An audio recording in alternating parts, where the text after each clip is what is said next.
오늘의 헤드라인 뉴스입니다. 엔비디아가 장중 주가가 치솟으며 전 세계 상장 기업 중 최초로 시가총액 4조 달러를 돌파했습니다.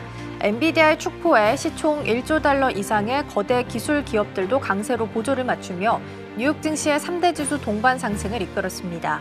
엔비디아는 2024년 2월 2조 달러를 넘긴 데 이어 6월 3조 달러를 넘어선 지 약 1년 만에 새로운 기록을 세웠습니다. 이달 말 예정된 연방준비제도의 금리 결정 회의를 앞두고 트럼프 대통령이 금리 인하 압박을 한층 높였습니다. 트럼프 대통령은 현재 미국 시장은 견고하고 인플레이션 우려는 없다며 금리 인하를 거듭 강조했습니다. 제롬 파월은 너무 늦은 사람, 너무 늦지 않은 사람이라면 누구든 좋다는 강경 발언을 통해 의장 사임까지 노골적으로 요구하는 모습을 보였습니다. 코스피가 정부와 여당의 자사주 소각 의무화 추진 소식에 힘입어 강세 마감했습니다. 9일 코스피는 전거래일 대비 0.6% 오른 3,133포인트에 마감했습니다.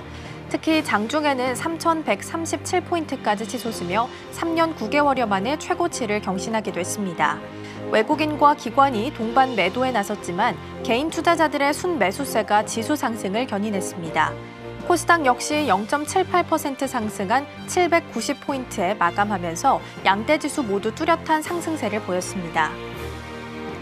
한국은행 금융통화위원회가 상반기 첫 통화정책 방향 회의를 통해 기준 금리 조절 여부를 결정합니다. 서울 부동산 불안과 가계 부채 급증 속에 금융통화위원회는 통화정책 여력을 남겨두며 당분간 관망 기조를 유지할 전망이란 관측이 우세합니다. 그동안의 금리 인하 효과, 정부의 대출 규제 강화, 그리고 미국 연방준비제도의 금리 방향 등을 종합적으로 저울질하며 추가 인하 시점을 모색할 것으로 보입니다. 시청자 여러분 안녕하세요. 여러분의 성공 투자를 응원합니다. 출발 증시와이드 1부 시작합니다. 진행의 이가은입니다. 뉴욕 증시는 어제 상승하면서 마무리를 했습니다. 장 중반에는 7개 국가에 추가로 관세 서한을 보냈다라는 소식 속에서 흔들림이 나왔지만 만회하는 모습이 보였고요. 특히나 엔비디아는 시총 4조 달러까지 뚫어내는 모습을 보였습니다. 마이크로소프트와 엔비디아 중에서 누가 먼저 도달할 것인지가 초미의 관심사였는데 예상대로 엔비디아가 먼저 도달했고요. 장중에는 160달러 선을 넘어서기도 했었습니다. 그리고 밤사이에는 FOMC 의사록도 공개가 됐죠. 이번 의사록을 통해서는 연준 인사들의 양극단을 확인할 수 있었습니다. 2명의 위원은 일단 7월에 인하해야 된다라고 주장하고 있고요. 또 일부 위원들은 올해 아예 인하해서는 안 된다라는 주장을 내놓고 있는 상황입니다. 이에 따라서 7월에 열리게 되는 FOMC와 관련해서 금리 동결 가능성은 93%까지 높아졌으니까 이 부분도 함께 챙겨보시면 좋겠습니다. 자, 그럼 이어서 오늘 저희가 준비한 코너부터 소개해드리도록 하겠습니다. 오늘 첫 번째 코너로는 빅애플 스탁 준비되어 있습니다. 머스크 CEO가 아메리카당과 관련해서 새로운 창당 선언을 내놓은 바가 있죠. 이에 대해서 트럼프 대통령은 오히려 나에게는 이득이다라는 발언을 내놓았다고 하는데요. 관련된 내용은 잠시 후에 확인해 보겠고요. 두 번째 코너로는 넥스트 트레이딩 준비되어 있습니다. 상법 개정안 그 이후로 넥스트 단계로 이제 자사주 소각 의무화에 대해서 관심이 높아지고 있습니다. 어제 실제로 민주당 쪽에서 발의가 이루어진 것으로 확인이 좀 되고 있는데요. 관련해서 자사주의 비중이 높은 종목들이 강세를 보이고 있습니다. 롯데주주 관련된 종목들 애프터마켓에서의 움직임 잠시 후에 만나보도록 하겠습니다. 자, 그럼 출발 증시와이드 1부 본격적으로 시작해 보도록 하겠습니다.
네, 첫 번째 코너 빅애플 스탁으로 이어가 보도록 하겠습니다. 오늘 도움 말씀에는 서울경제TV 윤경철 본부장 자리해 주셨습니다. 본부장님 어서 오세요. 네, 안녕하십니까. 네, 오늘도 6가지 경제 키워드 준비되어 있고요. 첫 번째 키워드부터 화면을 통해서 함께 만나보시죠. 네, 오늘의 첫 번째 키워드입니다. 미국 국무장관도 당했다입니다. 누군가 AI를 활용해서 마크 루비오 미국 국무장관을 사칭했다고 합니다. 그러면서 5명에게 조작된 목소리와 문자를 보낸 사건이 발생했다라고 하는데요. 어떤 사건일까요? 워싱턴 포스트지에 따른 이제 8일의 현지 시간이죠. 자사 이제 취재와 미국 국무부 전문을 이용해서 이제 보도를 했는데 정체불명의 인물이 이제 AI로 활용해서 이제 마크 루비오 미국 국무장관의 음성과 문체를 정교하게 모방을 해서 외교 채널을 위장해서 공격을 감행했다고 합니다. 범인은 이제 미국 모바일 메신저 시그널을 통해서 마크 루비오 이제 스테이트 거버너 계정을 활용했다고 하는데요. 외교장관 3명과 미국 주지사, 연방의원 1명, 총 5명에게 국무부 외교 인사에게 조작된 외교 음성 메시지와 문자를 보내서 접촉을 시도했다고 합니다. 구체적인 내용과 응답을 받았는지는 확인되지 않았지만 미 국무부는 해당 사건을 어쨌든 정교한 심리 조작을 공격을 판단하고 정교를 접근했다고 고의적으로 시도하고 했습니다. 그래서 이번 공격은 이제 단순한 사칭을 넘어서 AI 딥페이크를 기술을 실제 외교 채널을 이제 위협하는 것을 할 수 있다라고 이제 사실을 확인시켜줬고 루비오 장관의 음성 톤과 거의 정교하다고 합니다. 그래서 공격 방식은 기존 어쨌든 사이버 채널이나 보안 한계를 적나라하게 이제 드러냈다라고 평가를 하고 있고요. 어쨌든 미국 국무부는 이제 공식 채널을 이용해서 사안의 심각성을 인지하고 철저한 조사를 이제 진행 중이라고 이제 얘기를 하고 있습니다. 그래서 이제 보안이 심각성이 있는 게 아닌가라는 생각이 좀 들고요. 이게 좀 너무나 심각한 게 아닌가라고 생각하고 이제 유사한 사례가 좀 있었다고 합니다. 지난 5월에도 이제 발생했다고 하는데 이건 월스트리트저널에 난 건데 수지 와일스 백악관 비서실장이 휴대폰을 해킹했다고 하는데요. 이게 이제 상원의원과 주지사라든가 재계 인사들에게 허위 메시지가 발송했다라고 하는데 이게 어떻게 가능한지 잘 모르겠습니다. 근데 이게 어쨌든 이게 시그널이라는 채널이 이제 약간 우리나라는 이제 많이 안 하는데 미국에서는 많이 쓴다고 합니다. 미국 공직자들이 선호하는 이유가 단순한 편의가 아니라 국가안보 정치적 법적인 리스크를 이렇게 내용이 안 남는다고 해요. 그래서 이제 최고 수준의 보안이라든가 국가 기밀 논의를 할 때 많이 쓰고 이게 좀 문제가 많이 됐었던 그런 어쨌든 시그널이나 그러니까 메신저라고 합니다. 그래서 데이터 보존 기록이 없고 정치적 회피 가능성이 있어 많이 쓰는데 저는 이게 약간 해킹을 했다거나 이게 내용을 이제 조작했다는 게 내부는 가까운 가능성이 좀 있지 않을까라는 좀 생각이 들고요. 그다음에 접촉 대상이 이제 지나치게 정교하다는 게 약간 의심이 좀 됩니다. 그래서 내부가 좀 아닐까라는 생각이 들고 이게 이제 외교라든가 정치 분야에 AI 악용 위험이 좀 있다라는 게 좀 있어서 약간 걱정이 좀 되고 사이버 보안 체계의 새로운 과제가 아닐까라는 생각이 듭니다. 대응 방안이 좀 시급하지 않을까라는 생각이 들고 이게 공식 이메일 양식을 흉내냈다는 게 걱정이 좀 많이 됩니다. 그래서 이게 좀 빨리 좀 체계가 마련이 돼야 되지 않을까라는 생각이 듭니다. 네, 미 국무부 쪽에서도 관련한 내용들에 대해서 심각성을 발표하고 조사를 진행할 예정이다라고 이야기가 나오고 있고요. 재계 인사 등의 허위 메시지가 발송된 것으로 확인되고 있습니다. 그렇다면 왜 굳이 이런 시도를 하는 거고 기술 악용을 대비하기 위해서는 어떤 부분들이 좀 마련이 돼야 될까요? 정부가 공식적으로 발표한 것도 이제 있는데 어쨌든 정보 탈취라고 합니다. 먼저 외교적 기밀이라든가 정책 방향이라든가 민감한 대화라고 하는데 내부 소행일 가능성이 좀 있다고 하니까 일단 이게 좀 많이 있지 않을까라는 생각이고 만약에 이제 그게 아니라면 사회적 혼란 조장일 가능성도 좀 있고요.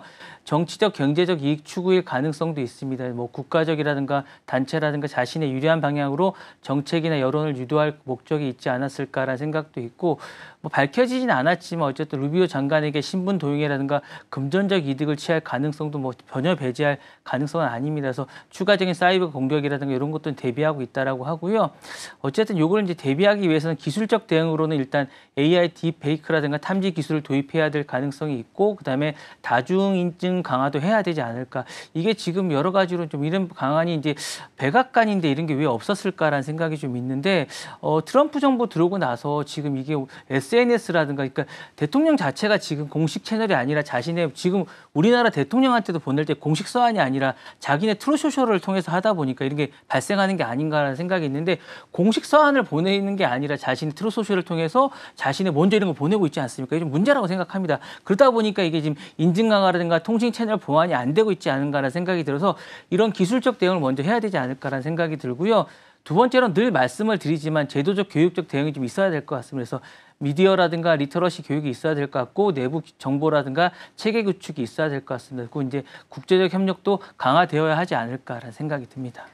네, 제도적으로 좀 교육이 필요하다라는 부분을 짚어주셨습니다. 첫 번째 키워드 살펴봤고요. 이번에는 두 번째 키워드 먼저 화면을 통해서 만나보도록 하겠습니다. 네, 두 번째 키워드는 트럼프 노벨상 사랑 보도록 하겠습니다. 이스라엘의 네타냐후 총리가 트럼프 대통령에게 노벨 평화상 후보 추천 서한을 직접 전달했다고 합니다. 일각에서는 이번 조치를 두고서 트럼프 대통령의 환심을 사려는 외교적인 제스처가 아니겠느냐라는 이야기가 나오고 있는데요. 이 서한이 담긴 의미부터 살펴보도록 하겠습니다. 분명히 담겨 있다라고 볼 수 있을 것 같고요. 이스라엘 총리가 어쨌든 최근 현지 시간으로 7일 날 미국 워싱턴 DC에 있는 백악관 블룸홈에서 이제 만났습니다. 만난 자리에서 자기가 이제 노벨상 후보 추천 서한을 직접 전달하겠다라고 얘기를 했고요. 이 서한은 이제 노르웨이 노벨위원회에서 이제 제출된 공식 추천 서한입니다. 10월 11일 날 이제 발표할 건데 양측의 이제 만찬 서한에 이제 트럼프 추천 서한이 내용이 있습니다. 그러니까 나는 지금 이 순간에도 어쨌든 한 나라 한 지역에 계속 평화를 구축하고 있다라는 내용을 담고 있습니다. 이 내용이고요. 추천 서한의 어쨌든 내용은 세 가지 근거를 담고 있습니다. 그래서 이 부분은 어쨌든 한 지역에서 계속 평화를 추구하고 있다는 내용이 하나의 원칙이고, 그다음에 아브라함 협정에 어쨌든 트럼프 대통령이 어쨌든 구축을 했다라는 게 이게 뭐냐면 아브라함 협정 이런 겁니다. UAE라든가 바레인이라든가 모로코 그다음에 이런 관계 기관에 큰 역할을 했다라는 게 이제 두 번째 이유고, 세 번째는 최근에 어쨌든 이스라엘과 이란의 어떤 휴전 협정에 트럼프 대통령이 어쨌든 큰 역할을 했다는 거죠. 그래서 중동의 평화라든가 안보에 기여를 했다 해서 이 세 가지 이유를 담아서 이제 어쨌든 이번에 이제 노벨 평화상의 후보로 추천했다라고 얘기를 하는데, 일각에선 이번 조치가 이제 어쨌든 트럼프 대통령의 환심을 사려는 외교적 제스처가 아닌가라는 생각이고, 트럼프 대통령 과거에 이런 얘기를 했습니다. 노벨상은 진보주의자만 받는다. 나 같은 어쨌든 이런 사람은 받지 못하고 하고 있고, 노르웨이 위원회의 편향성에 대해서 비판을 많이 했습니다. 그래서 인도, 파키스탄, 세르비아, 코스포 중재를 자신이 했는데 왜 나는 주지 않느냐고 하면서 이제 트럼프 이 부분에 대해서 상당히 불만을 많이 토로를 했었고, 나도 받아야 된다라고 얘기를 했는데, 그러면서 이제 이 부분에서 자기의 집착을 많이 했다라고 생각을 하고, 트럼프 대통령은 이제 오랜 기간 이제 노벨 평화상에 대해서 강한 의지를 많이 보여왔습니다. 그래서 여러 차례 본인의 업적을 많이 얘기했습니다. 아브라함 협정이라든가 북미 비핵화 협정에 대해서도 자기가 얘기를 했고, 직접 김정은을 만나면서 이야기를 많이 했지 않습니까? 근거로 이제 수상 자격을 주장해 왔었고요. 정치적 상징성도 많이 얘기했습니다. 그래서 이 사실상 이제 제가 조금 이따 말씀을 드리겠지만, 전임 오바마 대통령에 대해서 자신이 계속 이 수상한 점을 해서 오바마도 받는데 나는 왜 못 받느냐라고 상당히 얘기를 했었고, 본인 역시 세계 평화에 기여를 많이 했다고 강조를 했습니다. 그래서 이번 추천도 사실은 이제 사실 서로 이야기가 돼 있는 게 아닌가라는 생각도 좀 들어요. 그래서 이 부분도 얘기를 했었고, 최근에 중동 전사와 연관해서 이번 추천도 이란의 핵시설 공습이라든가 이스라엘 이란 간의 12일 전쟁 공식이라든가 이런 부분에서 자신이 직접 역할을 했던 부분을 이야기하면서 이를 통해서 자신이 평화 중재자라는 이미지를 했다는 걸 이제 각인하는 의도가 있었던 게 아닌가라는 생각이 듭니다. 네, 트럼프 대통령은 이미 되기 전부터도 러우 전쟁을 빨리 끝내서 노벨 평화상을 받고자 하는 의도를 드러낸 바가 있는데요. 이번에도 이제 중동 리스크와 관련해서도 노벨 평화상과 평화상에 대한 야욕을 좀 드러내고 있는 모습입니다. 자, 그렇다면 트럼프 대통령은 왜 이렇게까지 평화상에 대해서 욕심을 좀 내고 있는지, 그리고 실제적으로 탈 가능성도 있는 건지도 궁금하긴 하거든요. 일단 상 받는 걸 되게 좋아하는 것 같아요. 본인 자체가 원래 예전부터 상에 대한 욕심이 좀 많은 것 같습니다. 그래서 트럼프 대통령 자신은 일단은 자신의 업적을 세계적으로 남기고 싶어 하는 걸 되게 좋아하는 것 같습니다. 그래서 역사적 명예와 유산을 후손에 남기는 걸 좋아해서 자신의 업적을 일단 국제적으로 인정받고 싶어 하는 게 첫 번째 이유인 것 같고요. 두 번째로는 일단 오바마에 대한 경쟁 심리가 너무 강한 것 같습니다. 그래서 재임 초기부터 오바마는 받는데 자주 언급하면서 나는 왜 이걸 못 받냐는 대한 욕구가 상당히 강한 것 같아서 이 부분이 정말로 많이 작용하는 것 같아요. 그래서 이 부분에 대한 게 좀 있는 것 같고요. 세 번째로는 이제 수상 시에는 미국 내나 정치적 입지를 강화하고 자신의 리더십이나 외교 성과에 대한 부각을 활용할 수 있다라는 생각이 듭니다. 그래서 이 부분에 대한 게 있고요. 마지막으로는 언론 인터뷰에서 내가 받을 자격이 있다라고 이제 직접적으로 하고 있는 것 같아서 자신은 진짜 자기가 받을 자격이 있다라고 생각하는 것 같아서 요게 자아가 엄청 강해서 정말 받아야겠다고 생각하고 있는 것 같고요.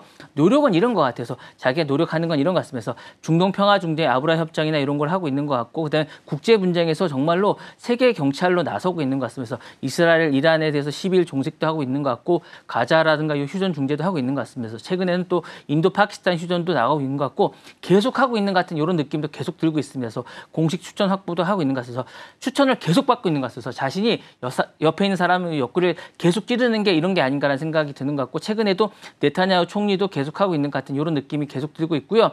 아예 자신이 홍보도 나서고 있습니다. 각종 연설이라든가 언론 인터뷰라든가 SNS라든가 만찬 등에서 자신의 업적을 계속 강조하면서 자신의 열망을 계속 드러내고 있다라고 말씀드리고 싶고요. 그렇다면 이 확률은 어느 정도 되느냐라고 말씀드리고 싶은데 최근에 이 어쨌든 그 확률이라든가 도박 사이트 같은 데서 이게 나타나고 있는데 확률은 거의 한 2위 정도 되고 있습니다. 1위는 블라드미르 젤렌스키 대통령이 한 1위로 달리고 있으며 한 20에서 25% 되고 있고 도널드 트럼프 대통령이 13에서 33%로 한 2위 정도 되고 있다고 말씀드리고 싶고 라이벌로는 율리아 나발라야라고 러시아 인권 운동가가 이제 그 다음을 달리고 있다라고 말씀드리고 이렇게 한 3위 3명 정도의 그룹이 있다라고 말씀드리고 싶습니다. 그래서 상당히 높다라고 말씀드리고 싶고 발표는 올해 한 10월 11일에 발표되니까 여러분들 지켜보시면 되지 않을까라는 생각이 듭니다. 네, 발표는 올해 10월에서 11월로 예정되어 있다라고 말씀 주셨으니까 나오는 대로 저희도 함께 체크드리겠습니다. 자, 두 번째 키워드까지 살펴봤고요. 세 번째 키워드 먼저 화면을 통해서 만나보시죠. 네, 오늘의 세 번째 키워드입니다. 트럼프 머스크 신당 오케이 보겠습니다.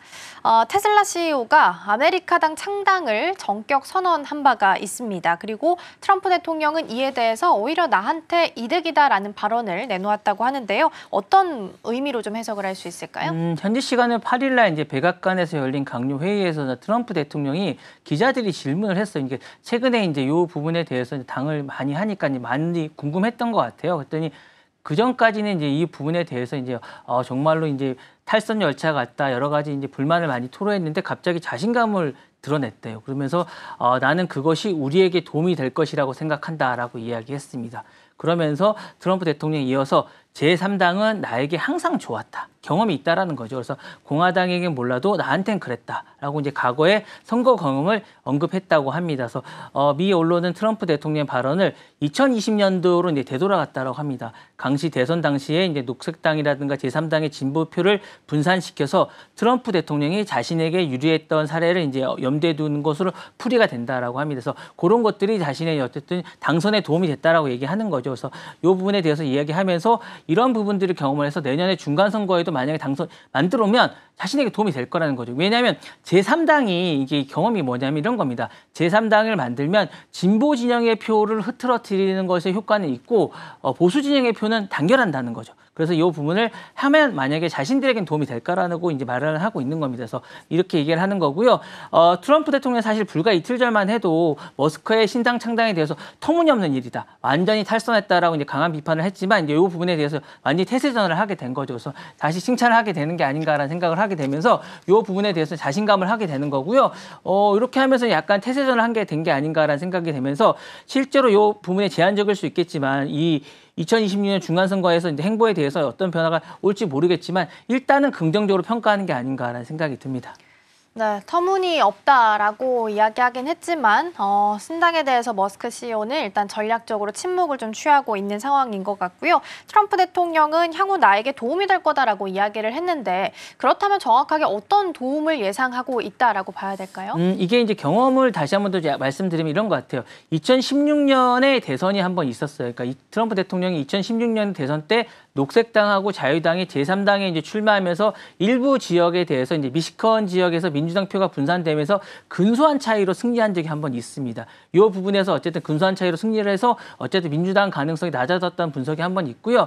2020년 대선에서는 오히려 이 부분이 안 좋았어요. 그래서 상대적으로 이제 민주당 약세나 이 바이든 후보의 표가 결집됐다는 이야기가 있습니다. 그래서 이 부분이 두 가지 선례가 있기 때문에 이 부분에 대한 것들 전례가 있기 때문에 요거를 이제 자신이 참고를 한 게 아닌가라는 생각이 있고, 그러면서 이제 아메리칸 창당이 트럼프에게 도움이 될 거라는 의미를 갖고 있는데, 그러면서 이렇게 생각하는 것 같아요. 민주당 표는 분산이 될 거다라고 판단하는 것 같습니다. 민주당 양당 구조에서 이렇게 제3당이 등장하면 대체로 민주당 표는 지지층 일부가 이탈하는 경향이 강하다라고 판단한 것 같습니다. 그래서 특히 진보 성향의 유권자들은 신당이 독립 후보를 선택하는 경우가 많다라고 생각하는 것 같아서 이 부분에 같은 경우에는 이렇게 하면 신당이 제3당의 창당이 되면 진보들은 흐트러지고 보수들은 결집한다라고 생각하는 것 같고요. 이렇게 되면 머스크의 아메리칸이 본격적으로 활동할 경우에는 내년도 선거에는 자신들은 유리하고, 어쨌든 제가 다시 말씀드리지만 보수는 강하게 되고 진보는 흐트러진다라고 생각하기 때문에 자신에게 유리하다라고 생각하고,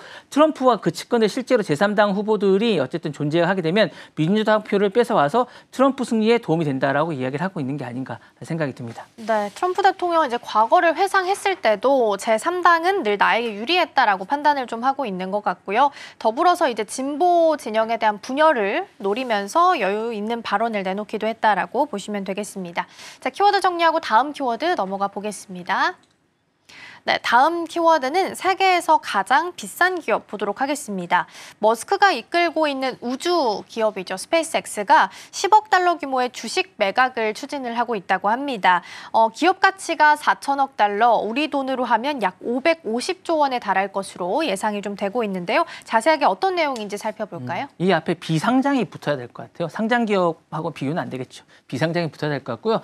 영국이 어쨌든 파이낸셜 타임이 이제 보도를 했던데, 스페이스X가 이제 주당 212달러의 이제 직원 보유 지분 일반 이제 매각하는 방식으로 이제 거래를 준비 중이라고 보도를 하면서 총 매각 규모는 약 10억 달러, 우리나라 돈 이제 약 14조 수준인데, 이로써 이제 기업 가치가 4천억 달러, 말씀하셨던 대로 약 550조로 이제 평가받게 됐습니다.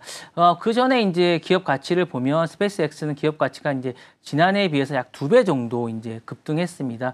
2023년에 2,100억 달러였고요. 2020 하면서 이제 지난해 이제 중반에 그랬고요. 이제 지난해 말에는 3,500억 달러였다가 이제 4천억 달러가 됐는데, 이렇게 이제 갑자기 계속 이제 급증하고 있으면서 파이낸셜 타임은 이번 거래 스페이스X가 비상장 중에서 상당히 가장 높은 기업으로 이제 재확인됐다라고 얘기하는데, 다른 기업하고 한번 비교해 보면 이런 것 같아요. 오픈AI가 지금 한 3천억 달러 정도 되고, 그다음에 바이트댄스 이제 틱톡의 모회사죠. 비슷합니다. 4천억 달러 정도 된다라고 하는데, 이게 평가액이 어느 정도 되는지 보시면 S&P 500 시총의 한 20대 기업 수준이라고 보시면 될 것 같고, 뱅크 오브 아메리카나 뭐 프록터 앤 갬블 비슷한 이런 기업보다 높은 수준이라고 합니다. 그러니까 상당히 높지 않을까라는 생각이 들고요. 이렇게 되면 상당히 높다라는 생각이 들 것 같고, 이 부분은 상당히 높은 상각이라고 생각하고, 스타링크와 이런 고속성장이 연매출의 절반 이상 차지하면서 급성장한 게 아니라는 생각이 들고, 이런 매각은 자금은 향후에 이제 스타쉽이라든가 이런 대형물의 인프라 확보에 확장에 활용이 되지 않을까라는 생각이 들면서, 나중에도 어쨌든 이 부분은 밸류에이션이라든가 게임 체인저로서 최강자임을 입증한 게 다시 한번 더 보여주는 게 아닌가라는 생각이 듭니다. 네, 스페이스X의 몸값이 계속해서 급등하고 있습니다. 지난해 480조였다가 이번에는 550조, 우리 돈으로 했을 때 550조 원까지 급등하는 모습이 좀 나타나고 있는 상황인데요. 비상장 기업 중에서 어떻게 이렇게 좀 비싼 기업이 될 수 있었는지, 그렇다면 왜 상장은 안 하고 있는지도 좀 궁금하실 것 같아요. 저도 이제 그게 상당히 궁금했었는데, 이게 독보적인 기술력과 시장 지배력이 아니었나라는 생각이 드는데, 사실상 이제 최근 이제 트럼프 정부가 들어서면서 이제 트럼프와 친해진 것이 상당히 유리했던 게 아닌가라는 생각이 들고요. 어쨌든 이런 것들이 재사용된 로켓 기술이라든가 이런 것들이 발사 기획 비용이 획기적으로 낮췄기 때문이 아닌가라는 생각이 들고요. 어쨌든 트럼프 정부의 관계 개선을 하면서 사업 정부 비용이라는 게 이런 부분 압도적 점유율을 확보했기 때문이라는 게 뭐 일반적인 평가입니다. 그래서 이 부분과 함께 스타링크와 위성 인터넷이라든가 이런 것들을 활용한 글로벌 인터넷 서비스로 어쨌든 이미 수백 개 가입자를 확보하고 빠른 어떤 매출 성장과 수익성을 입증했기 주했다라는 평가가 있습니다. 그러면서 이 부분을 바탕으로 압도적 성장과 수익성을 하면서 매출 급증과 그다음에 정부 민간 계약을 따냈기 때문에 그러면서 어쨌든 투자와 신뢰를 이끌어내서 어쨌든 수십억 비상장 상태에서 수십억 달러의 자금 유치에 성공했기 때문이라고 이제 평가를 하고 있습니다. 이와 동시에 우주 산업 게임의 어떤 게임 체인저로서 어쨌든 기존 우주 산업의 판도를 변화시키면서 글로벌 시장을 확장하면서 이렇게 이뤄냈기 때문이 아닌가라는 생각이 듭니다.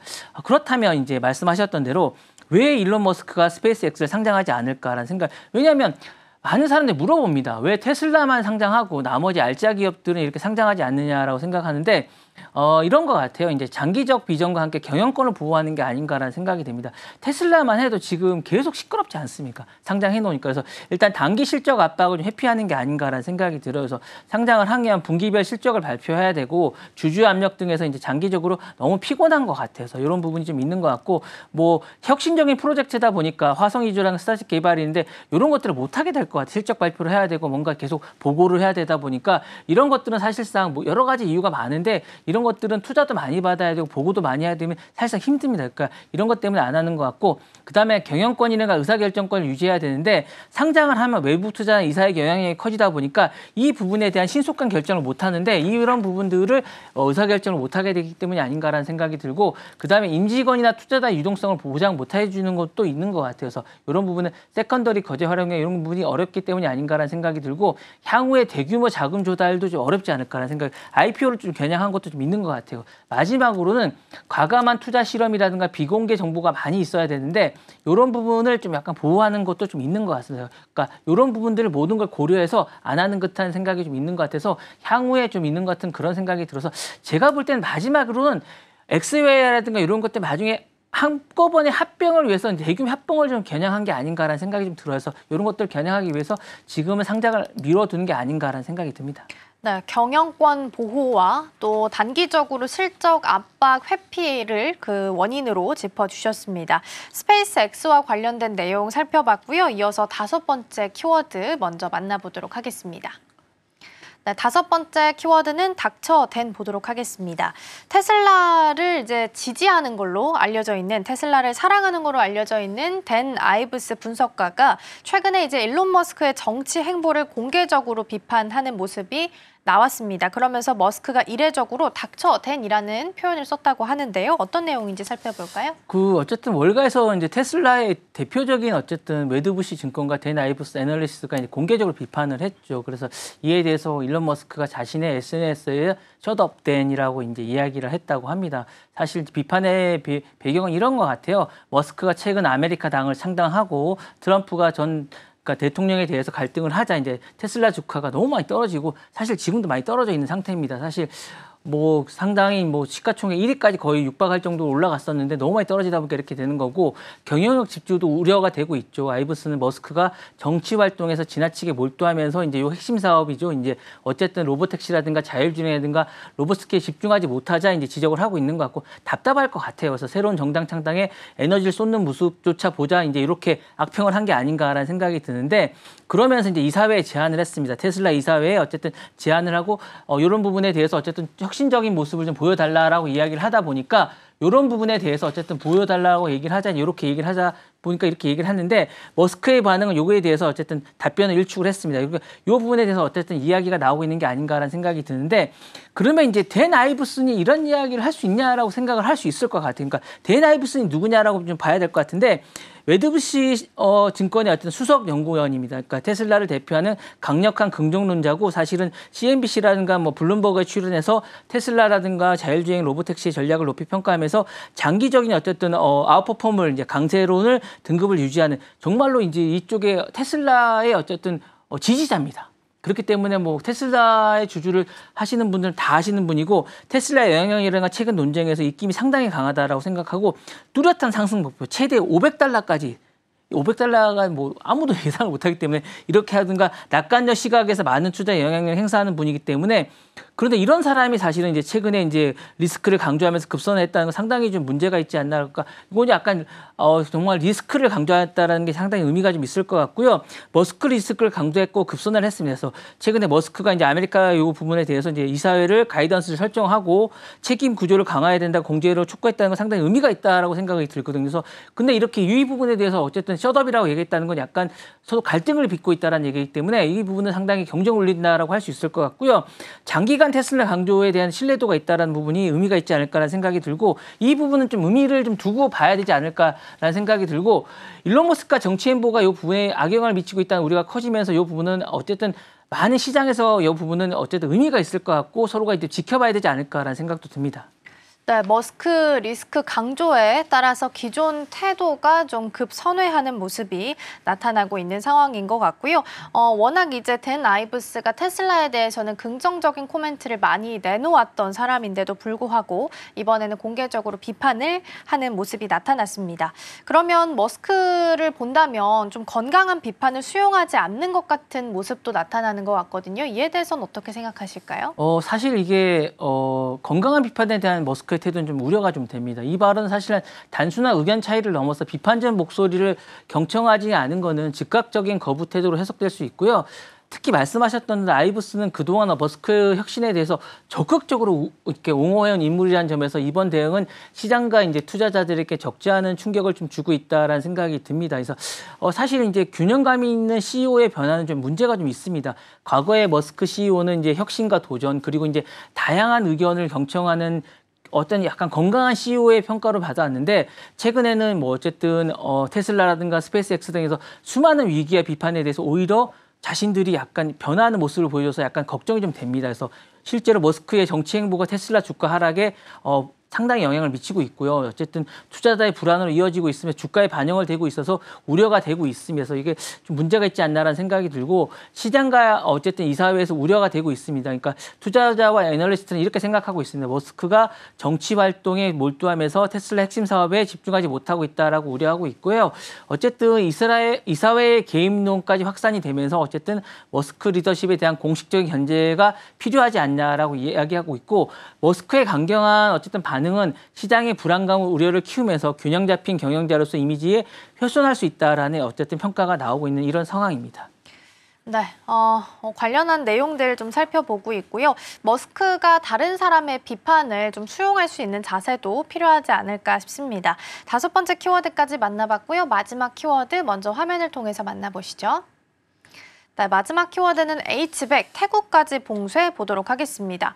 미국 정부가 이제 중국의 AI 반도체 수출 통제에 나선 상황인데 더불어서 이제 태국과 말레이시아를 대상으로 해서도 규제 강화에 나설 거다라는 이야기가 나오고 있습니다. 결과적으로 중국으로 아예 들어갈 수 있는 우회로까지 차단하겠다라는 의도로 파악이 좀 되고 있는데요. 어떤 내용들 점검해 볼까요? 새로운 규제 초안은 이렇습니다. AI 반도체 수출 시에 반드시 라이센스 취득이 필요하고 미국 정부가 이제 인증한 클라우드 시스템 또는 데이터 센터에서만 사용을 허용한다. 그리고 이제 태국, 말레이시아 등 제3국을 통한 우회 수출을 전면 차단하겠다라는 생각이고 어쨌든 말씀하셨던 대로 공식적인 중국을 겨냥한 규제임에도 불구하고 요 협력을 가능한 국가를 이제 우회로도 다 차단하겠다라는 생각입니다. 그래서 이게 이제 사실은 이제 요 부분이 약간 변화한 겁니다. 예전에 이제 조 바이든 행정부 때는 전 세계를 대상으로 했던 걸 이제 규제를 약간 바꾼 게 뭐냐면 예전에는 전 세계를 해제하되 이제 이 부분 특정 국가에 대해서 이제 전환한 약간 이런 체계라고 보시면 될 것 같고요. 이렇게 전환하되 이렇게 변환을 하면서 이렇게 하겠다라는 생각인 것 같아서 이렇게 하면서 이제 이 부분에 대해서 전면적인 부분을 약간 이렇게 하겠다라는 생각인 것 같고 우회로를 차단해서 이제 이렇게 막겠다라는 생각인 것 같고 이렇게 하면 약간 변화가 있지 않을까라는 생각이 듭니다. 그래서 이렇게 우회로를 차단하면서 기술 국가랑 허브화를 맞으면서 기술 패권 경쟁이 심화되지 않을까라는 생각이 듭니다. 그러게요. 일단은 미국 정부가 중국에 들어갈 수 있는 여러 가지 루트까지 모두 다 차단하기 위해서 압박을 좀 가하고 있는 모습인 것 같습니다.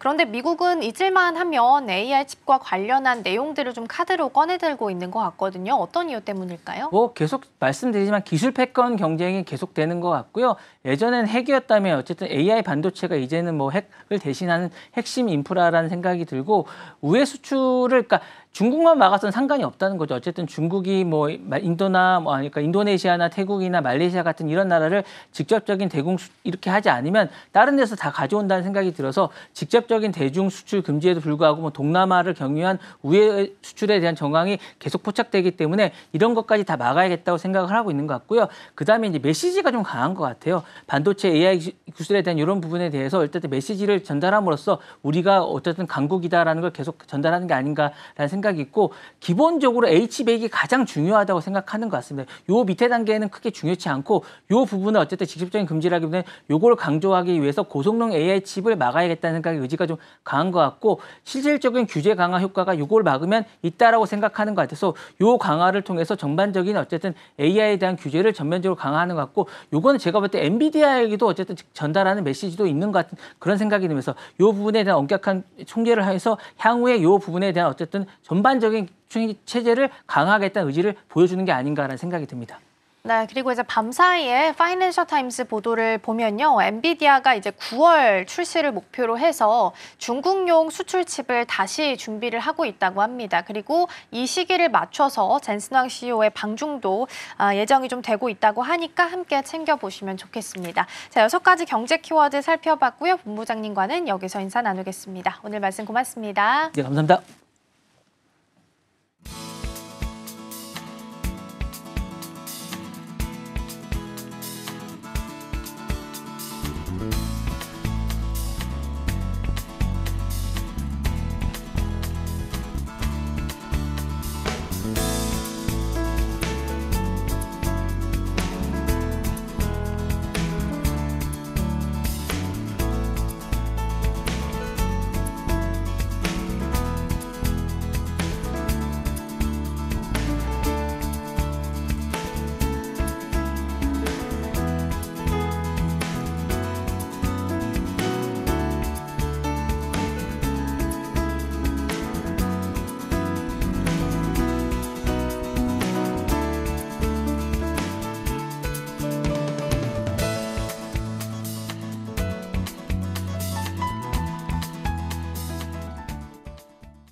어제 정규장 마감 이후 시장은 어떤 흐름을 보였을까요? 애프터마켓에서 유독 눈에 띄었던 종목들 오늘 장에 어떤 힌트 줄 수 있을지 함께 살펴보시죠.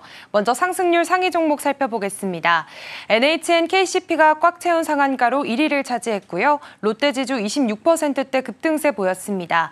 대웅도 17%대 상승률 기록했고요. 신영증권과 신성델타테크까지 나란히 16% 이상의 오름세 보였습니다. 다음으로는 하락률 상위도 살펴보겠습니다. 인투셀이 25%대로 좀 큰 폭으로 떨어진 모습이었습니다. 하나솔루션도 5%대 낙폭을 그려냈고요. 오가노이드 사이언스와 넥스틸, 에르코스까지 모두 4% 이상의 하락세 기록했습니다. 애프터마켓에서 투자자들의 시선이 향했던 종목들 그 이슈 자세히 살펴보겠습니다. 넥스트레이딩 지금 시작합니다.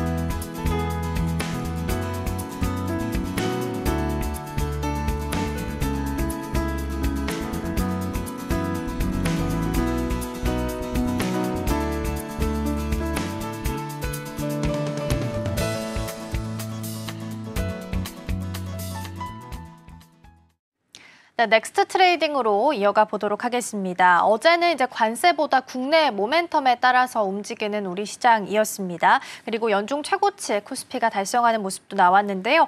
애프터마켓에서 첫 번째로 살펴볼 종목은 롯데지주입니다. 26% 넘게 급등했고요. 어떤 상승 배경이 있었는지부터 출발을 해보도록 하겠습니다. 네, 우선 더불어민주당이 자사주 소각을 의무화하는 상법 개정안에 공식 발의했다는 소식이 전해지면서 어제 롯데지주가 좀 상승세를 보였습니다. 이번 법안은 기업이 자사주를 사들였을 경우에는 1년 안에 반드시 소각을 해야 하고 기존 보유 자사주도 일정 비율 이상이면 유예기간 내 소각을 해야 한다는 내용을 담고 있습니다. 또 예외적으로 자사주를 보유하려면 주총 승인을 받아야 하고요. 이때 대주주의 의결권은 3%로 제한이 됩니다.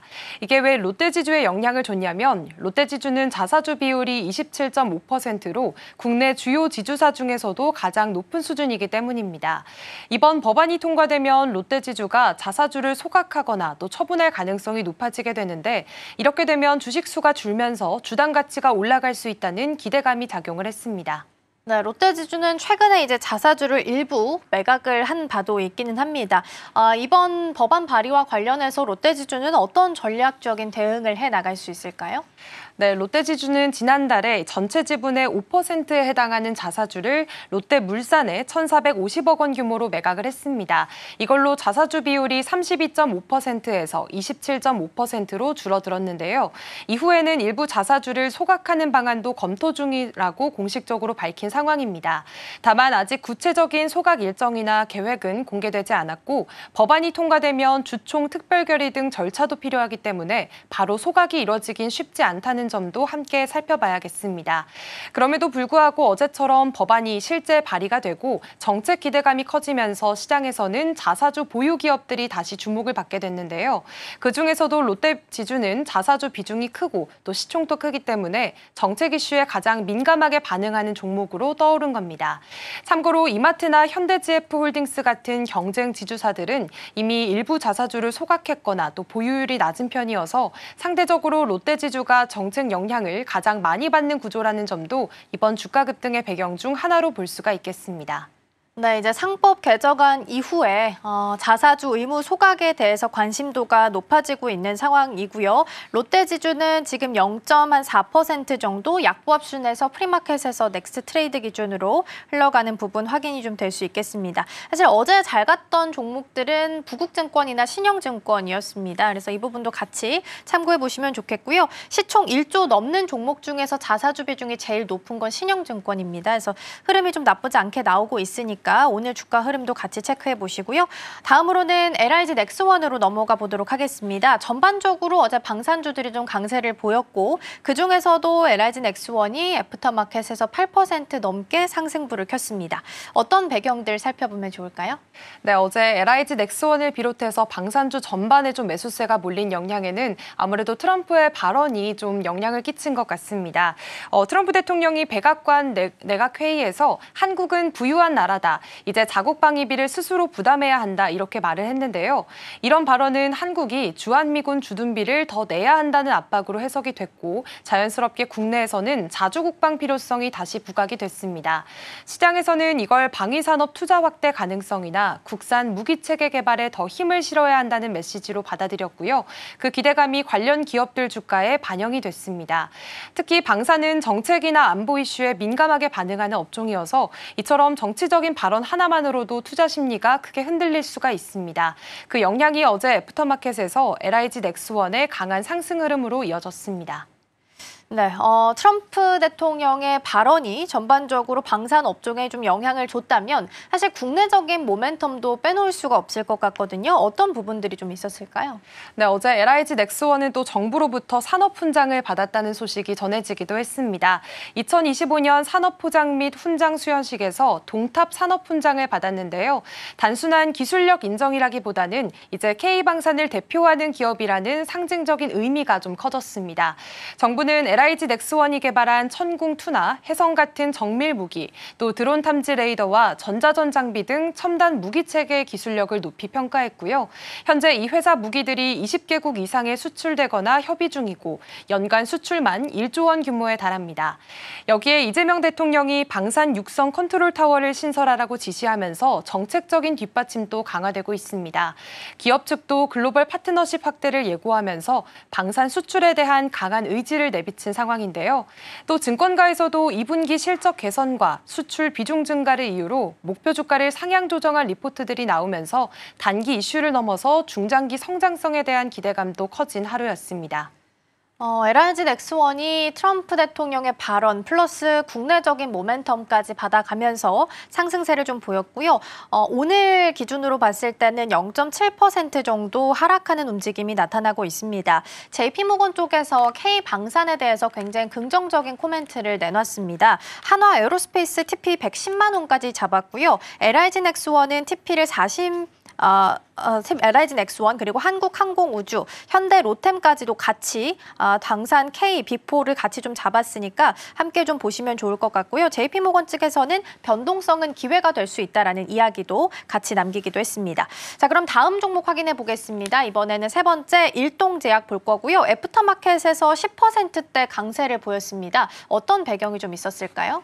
네, 이번 상승의 가장 큰 이유는 이 회사가 개발 중인 경구용 비만 치료제의 임상 1상 핵심 결과 발표가 이제 한 달 앞으로 다가왔다는 점에서였습니다. 이 치료제는 하루 한 번 먹는 약으로 기존의 주사제 방식과는 다르게 알약 형태로 개발이 되고 있습니다. 게다가 생산 단가도 낮고 또 만들기 쉬운 구조여서 기술 이전 가능성까지 열려 있다는 평가를 받고 있는데요. 특히 기대감을 키운 건 이미 공개된 중간 결과였습니다.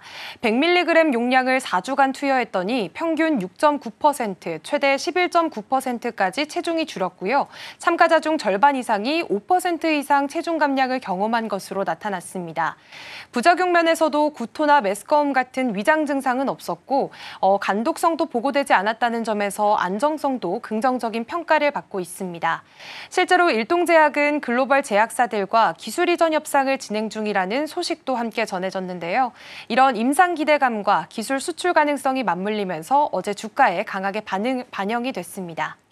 네, 제약업계 안에서는 비만 관련된 종목들이 굉장히 핫 키워드로 자리를 좀 하고 있는 상황인데요. 그러면 일동제약의 후보 물질에 대해서는 가능성을 시장에서는 어느 정도로 좀 점치고 있을까요?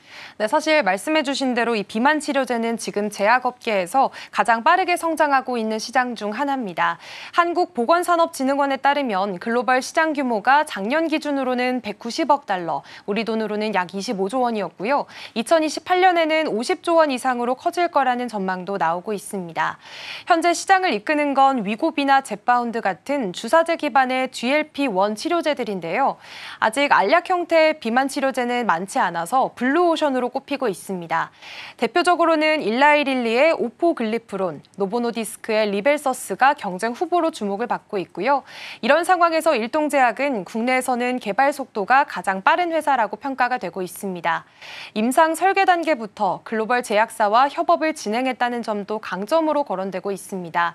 그래서 이번 임상 결과가 잘 나오면 기술 이전이나 공동 개발로 연결될 가능성에도 시장이 주목을 하고 있습니다.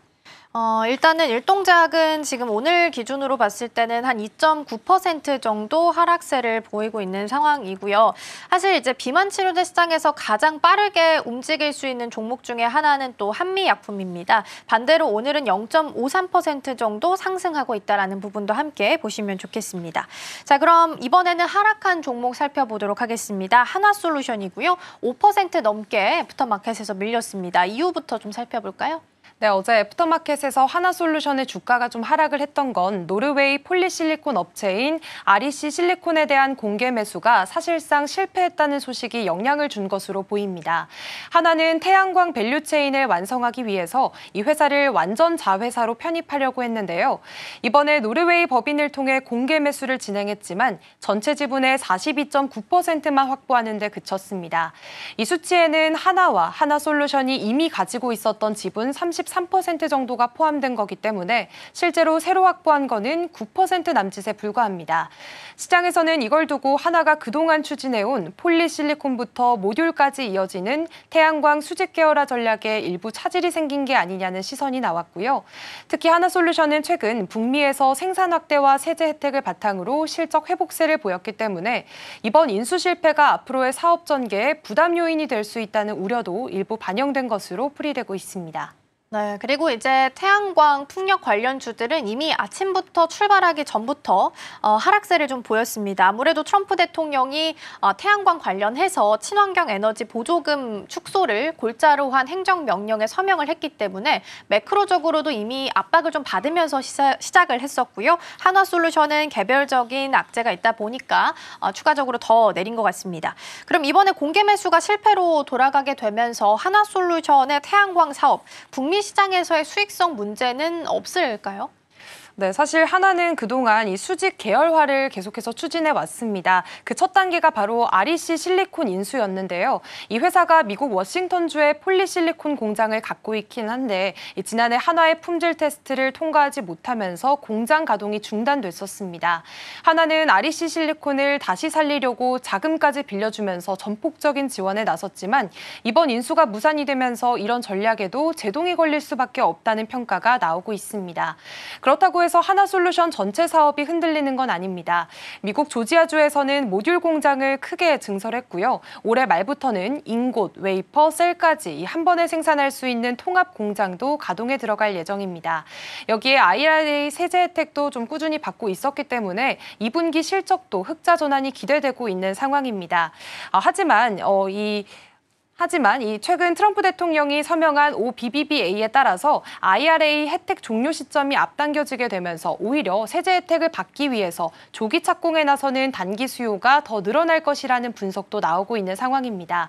결국 어제 하락은 인수 실패에 대한 단기적인 실망감으로 반영된 것으로 보이고요. 중장기적으로는 북미 현지 생산 확대와 기술 경쟁력 강화가 계속된다면 다시 한번 반등의 기회를 만들 수 있다는 시각도 있습니다. 네, 단기적으로는 노이즈가 좀 낄 수 있겠지만 중장기적으로 봤을 때는 반등의 여지가 충분하다라는 말씀을 좀 주신 것 같고요. 한화솔루션 같은 경우에는 오늘 1.2% 상승하면서 움직임이 좀 체크가 되고 있습니다. 태양광 관련주들의 움직임 오늘 시장 안에서 어떨지 함께 좀 체크해 보시면 좋겠습니다. 넥스트 트레이딩은 오늘 여기서 마치겠습니다. 김고은 앵커 오늘 말씀 고맙습니다. 네, 고맙습니다.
전일증시와 오늘장 분위기 짚어보겠습니다. 개장까지 9분 남았습니다. 스탁포인트 시작하겠습니다. SSTV 황민혁 전문가와 함께합니다. 어서 오십시오. 네, 안녕하세요. 네, 일단 간밤에 뉴욕 증시부터 체크를 해보겠습니다. 뉴욕 증시는 사상 최고가 랠리가 펼쳐졌습니다. 엔비디아가 시총 4조 달러를 돌파하면서 굉장히 좋은 흐름 보였고요. 기술주들도 반등을 해줬습니다. 나스닥 지수와 S&P 500 지수 또한 사상 최고가를 경신하면서 좋은 랠리가 이어졌는데요. 오늘 우리 시장에서도 이러한 흐름들이 이어질지 체크해보겠습니다. 어제 우리 증시도 좋았습니다. 코스피가 또 한 번에 계속 연고점을 경신하면서 좋은 흐름을 보였었죠. 최고가 3,137포인트까지 터치하면서 사상 최고가를 또 터치하기도 했습니다. 자사주 소각에 대한 이벤트가 또 있었기 때문입니다. 이에 관련해서도 기대감이 계속 있는 모습인데요. 아무래도 좀 우리나라 증시에서는 계속 든든하게 지켜주고 있는 모습으로 포착을 해볼 수가 있겠습니다. 전문가님, 실제로 진짜 대선 공약이었던 이 자사주 소각 의무화 이런 이야기도 나오고 있고요. 코스피 5천 시대를 만들겠다라는 내용이 좀 현실화가 되고 있는 것 같습니다. 지금 시점에서의 시장 분위기 어떻게 보고 계실까요?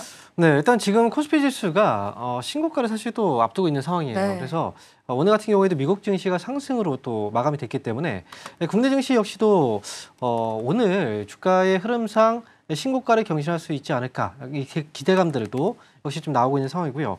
뭐 아직 일단 시장이 오픈을 해봐야 됩니다. 어제 같은 경우에는 장중에 최고가를 또 쓰기도 했었기 때문에, 그리고 오늘 같은 경우에는 이제 한국은행에서의 기준금리 발표가 또 예정이 되어 있고요. 거기다 옵션 만기일이 또 오늘입니다. 그래서 시장은 만약에 이제 올라가서 출발해서 신고가를 또 쓴다고 하더라도 이게 유지가 돼야 되거든요. 근데 만약에 유지가 안 되고 뭐 중간에 차익 물량이 나오거나 이렇게 해서 또 흔들릴 수도 있어요. 중요한 건 신고가를 쓰고 나서 떨어진다라는 것 자체가 중요한 거예요.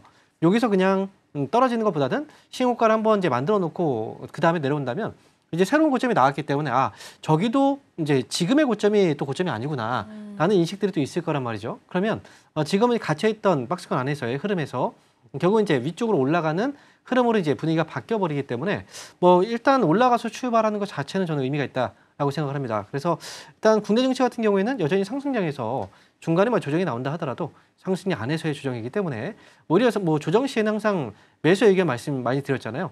지금 역시도 똑같은 그 스탠스를 가지고 좀 가시는 것도 좋을 것 같습니다. 지금 이렇게 상승 랠리가 이어지고 있는데 그래도 지금 어느 정도는 연고점을 돌파했다라는 점은 굉장히 큰 또 긍정적인 모멘텀으로 작용할 수 있으니까요. 이전까지 체크를 해보시면 좋을 것 같습니다. 그래도 너무 불안해하지 않아도 된다라는 스탠스로 취할 수 있을 것 같은데 오늘이 또 옵션 만기일입니다. 그리고 잠시 후 10시에는 금통위까지 열리면서 우리나라 증시 오늘 또 이벤트가 많은 상황인데요. 이럴 때일수록 또 전략을 잘 세워봐야 될 것 같습니다. 오늘의 전략을 또 세워본다면 어떻게 세워보면 좋을까요? 보통 이제 만기일이라는 게 네. 좀 중요하게 여겨져요. 그러니까요. 근데 3월하고 6월하고 9월하고 12월 1년에 4번 정도는 선물과 옵션이 동시에 만기일이 있는 날이에요. 하지만 지금 이제 7월 달 같은 경우에는 옵션 쪽에서의 만기일밖에 없기 때문에 시장에서의 부담은 상대적으로 좀 크지 않다라고 보시면 되고요. 그리고 옵션 쪽에서의 외국인들이 그동안 누적됐던 포지션을 보게 되면 콜옵션을 매수한 포지션으로 지금 현재 잡아놓은 상태입니다. 콜옵션을 매수했다는 건 상승에 베팅이 되어 있다는 거예요. 그렇기 때문에 오늘 장은 최소한 하락 쪽으로 가지는 좀 않을 거라고 저는 생각을 하고 있기 때문에 올라갔다 좀 흔들린다 하더라도 이제 마이너스 뭐 밑으로 떨어지거나 이런 것보다는 다시 한번 또 반등을 주면서 어느 정도의 균형을 좀 맞춰가는 그 정도의 흐름을 일단 예상이 됩니다. 그래서 장 거의 후반부에 굳이 또 위험을 회피하고자 하는 뭐 그런 매도라든지 이런 것들은 굳이 할 필요 없다고 생각이 들고요. 다만 이제 시장 안에서 너무 급하게 올라간 종목들이 많잖아요, 최근에. 그런 종목들은 뭐 시장이 오늘 그러면 옵션 쪽에서의 포지션 상승이니까 그러면 이 종목들 잡아도 되겠구나라고 생각하실 수 있는데 시장의 분위기는 거기에서 이제 수급에서하고 좀 달라요. 요즘 보면 외국인들 수급이 없거든요. 네, 매수를 하고 있지 않아요. 그래서 시장만은 지금 움직이고 있는 거기 때문에 종목들에 대해서는 올라갔다 좀 꼬리를 막 물고 막 떨어지면서 다른 종목들이 올라갈 수 있거든요. 그러니까 아침에 무조건 빨리 올라가는 종목들이 오늘 계속 올라간다 이렇게 생각하지 마시고요. 지금 종목들은 여전히 저는 포트가 좀 변경되고 있다고 생각이 들어요. 외국인들이 매도하고 있는 이유도 역시 새로운 종목들을 위해서라고 생각하기 때문에 이 부분 좀 참고해서 좀 새로운 종목들을 좀 한번 살펴보는 것도 좀 좋을 것 같습니다. 네, 오늘 또 옵션 만기일입니다. 하지만 동시 옵션 만기일은 아니기 때문에 이 점은 그래도 괜찮은 관망세로 지켜보시면 좋을 것 같은데요. 그래도 콜옵션 쪽으로는 지금 이렇게 걸려 있다라는 점 체크해 보시면 좋을 것 같고 이렇게 잘 간다고 해서 끝까지 잘 갈 것이다라는 기대감보다는 조금 더 관망세인 자세 취해 보셔도 좋을 것 같습니다. 지금 양실당 그래도 상승 출발할 것으로 예측하고 있으니까요. 이 점까지 체크해 보시면 좋을 것 같습니다. 어제 시장을 또 뜨겁게 달궜던 것이 바로 자사제 의무 소각화 이야기입니다. 지금 이 소각을 의무화하는 법안이 추진하는 과정에 있는데요. 자사주 취득 후에는 1년 이내에 소각을 해야 된다라는 이슈 때문에 아무래도 기대감이 더 있는 상황입니다. 어제 증권주들도 강세 흐름 보였었고 자사주 비중이 높은 종목들도 굉장히 강세 흐름을 보였습니다. 이렇게 두 가지 이슈로 좀 나눠볼 수가 있을 것 같은데 이 안에서도 좀 옥석 고르기가 잘 필요할 것 같습니다. 이 안에서 어떻게 좀 전략을 세워보면 좋을까요? 자사주를 이제 매입을 해서 이제 소각을 시킨다. 이건 지금 개인 투자자들이 그동안 좀 많이 바래왔다라고 이제 뉴스들도 많이 들었을 겁니다. 그만큼 자사주를 매입한 다음에 이제 가만히 또 놔두고 있는 건 결국 나중에 또 물량이 나올 수 있기 때문에 좀 불안하잖아요. 그래서 자사주를 매입했다는 것 자체는 어쨌든 이제 주주들의 이익을 위해서 보전을 시키기 위해서 주가 상승의 어떤 하나의 재료로 받아들이거든요. 그런데 자사주를 이제 매입을 하고 나서 이걸 가만히 두는 기업들이 좀 많이 있고 나중에 이걸 다른 식으로 활용하는 경우도 좀 많이 있거든요. 그래서 이번에 자사주를 매입하고 나서 이제 소각을 시킨다는 건 그만큼 이제 없어지는 거잖아요. 그렇기 때문에 이제 주가에 있어서도 하방 위협을 좀 받지 않고 오히려 좀 상승에 대한 기대감을 좀 가져볼 수 있는 하나의 재료라고 생각을 해요. 최근에 보니까 자사주 3년 이내에 자사주를 매입했던 기업들 현황이 뭐 15개 기업들이 그렇게 매수를 했다라고 얘기가 나오는데 이제 매입하고 나서 이제 만약에 법안이 발의되고 이제 통과가 된다면 1년 이내에는 이제 이 소각을 시켜야 된다라는 건데요. 네. 중요한 건 이게 아직까지는 시행이 되진 않았잖아요. 그래서 지금 자사주를 많이 보유하고 있는 기업들이 단순하게 무조건 올라가는 게 맞다라고 생각하진 않아요. 자사주를 지금 매입해서 갖고 있는 그런 기업들이 만약에 법안이 통과가 된다면 그럼 그 전에 이 물량들을 시중에 팔 수도 있거든요. 주가 많이 올랐기 때문에. 그러면 이제 물량들이 또 갑자기 늘어나게 되면 올라갔던 종목들이 또 빠질 수가 있습니다. 그래서 이런 부분들까지 또 감안해서 이번 이슈는 이제 법안 발의 이후의 흐름을 좀 보시는 게 저는 좋지 않을까. 지금 올라가는 건 좀 단기성 테마에 의해서 올라가는 거니까 좀 주의가 필요하다 이렇게 말씀드리겠습니다. 지금 자사주 소각 의무와 관련해서 이렇게 두 가지 포인트 짚어주셨는데요. 증권주들도 있지만 자사주 비중이 높은 종목들도 어제 좀 잘 갔습니다. 그런데 이렇게 법안이 발의가 되기 전에 오히려 이렇게 물량을 또 덜어낼 수 있으니까 이 점도 참고해 보시면 좋을 것 같은데요. 사실 이와 더불어서 증권주들이 좀 잘 갔었던 거는 상법 개정안에 대한 이야기도 있었잖아요. 이런 자사주 소각에 대한 의무와 이슈 말고도 다른 정책적인 모멘텀도 있기 때문에 이 증권주들은 또 어떻게 바라보면 좋을까요? 증권주에 대해서 예전에도 이런 얘기를 좀 했었어요. 증권주가 많이 올라갔는데 네. 더 올라갈까요?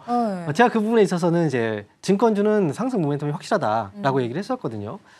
지금 증권주 같은 경우에 뭐 증권형 토큰에 대한 이제 부분들도 있었고, 그 다음에 또 증권주는 이제 그동안 실적이 굉장히 좋았거든요. 그런데 상대적으로 주가가 올라가는 데 있어서 증권주는 좀 올라가지 못했던 부분들이 좀 큽니다. 그 부분도 역시 좀 하나의 모멘텀이라고 보시면 좋을 것 같고요. 거기다가 또 넥스트레이드가 또 이제 새롭게 생겨나게 되면서 거래량도 역시 늘어날 수 있는 하나의 효과가 또 있을 거고요. 보통 그리고 상승장일 때 거래가 좀 많아요.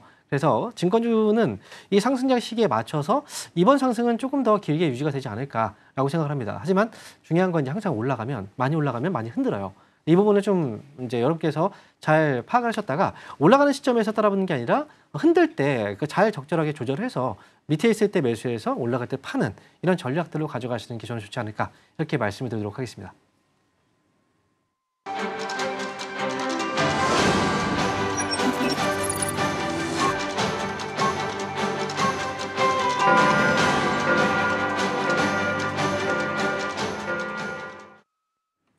(7월 10일) 목요일 우리 시장 개장했습니다. 일단 간밤 뉴욕 증시는 사상 최고가 랠리가 이어졌습니다. 나스닥 지수, S&P 500 지수 모두 사상 최고가를 경신했고요.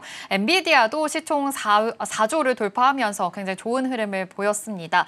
기술주 중심으로도 또 반등을 보이면서 기대감이 더 깃든 모습이었습니다.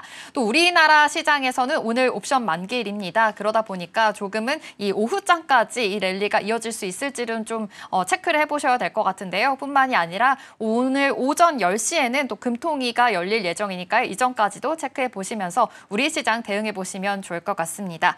오늘 코스피, 코스닥 양시장 상승 출발하고 있습니다. 코스피는 0.33% 상승하면서 3,144포인트 선 지나가고 있습니다. 오늘도 사상 최고가 부분 또 경신하고 있다라는 점 체크해 보시면 좋을 것 같고요. 코스닥에서도 0.5% 상승하면서 794포인트 선 지나가고 있습니다.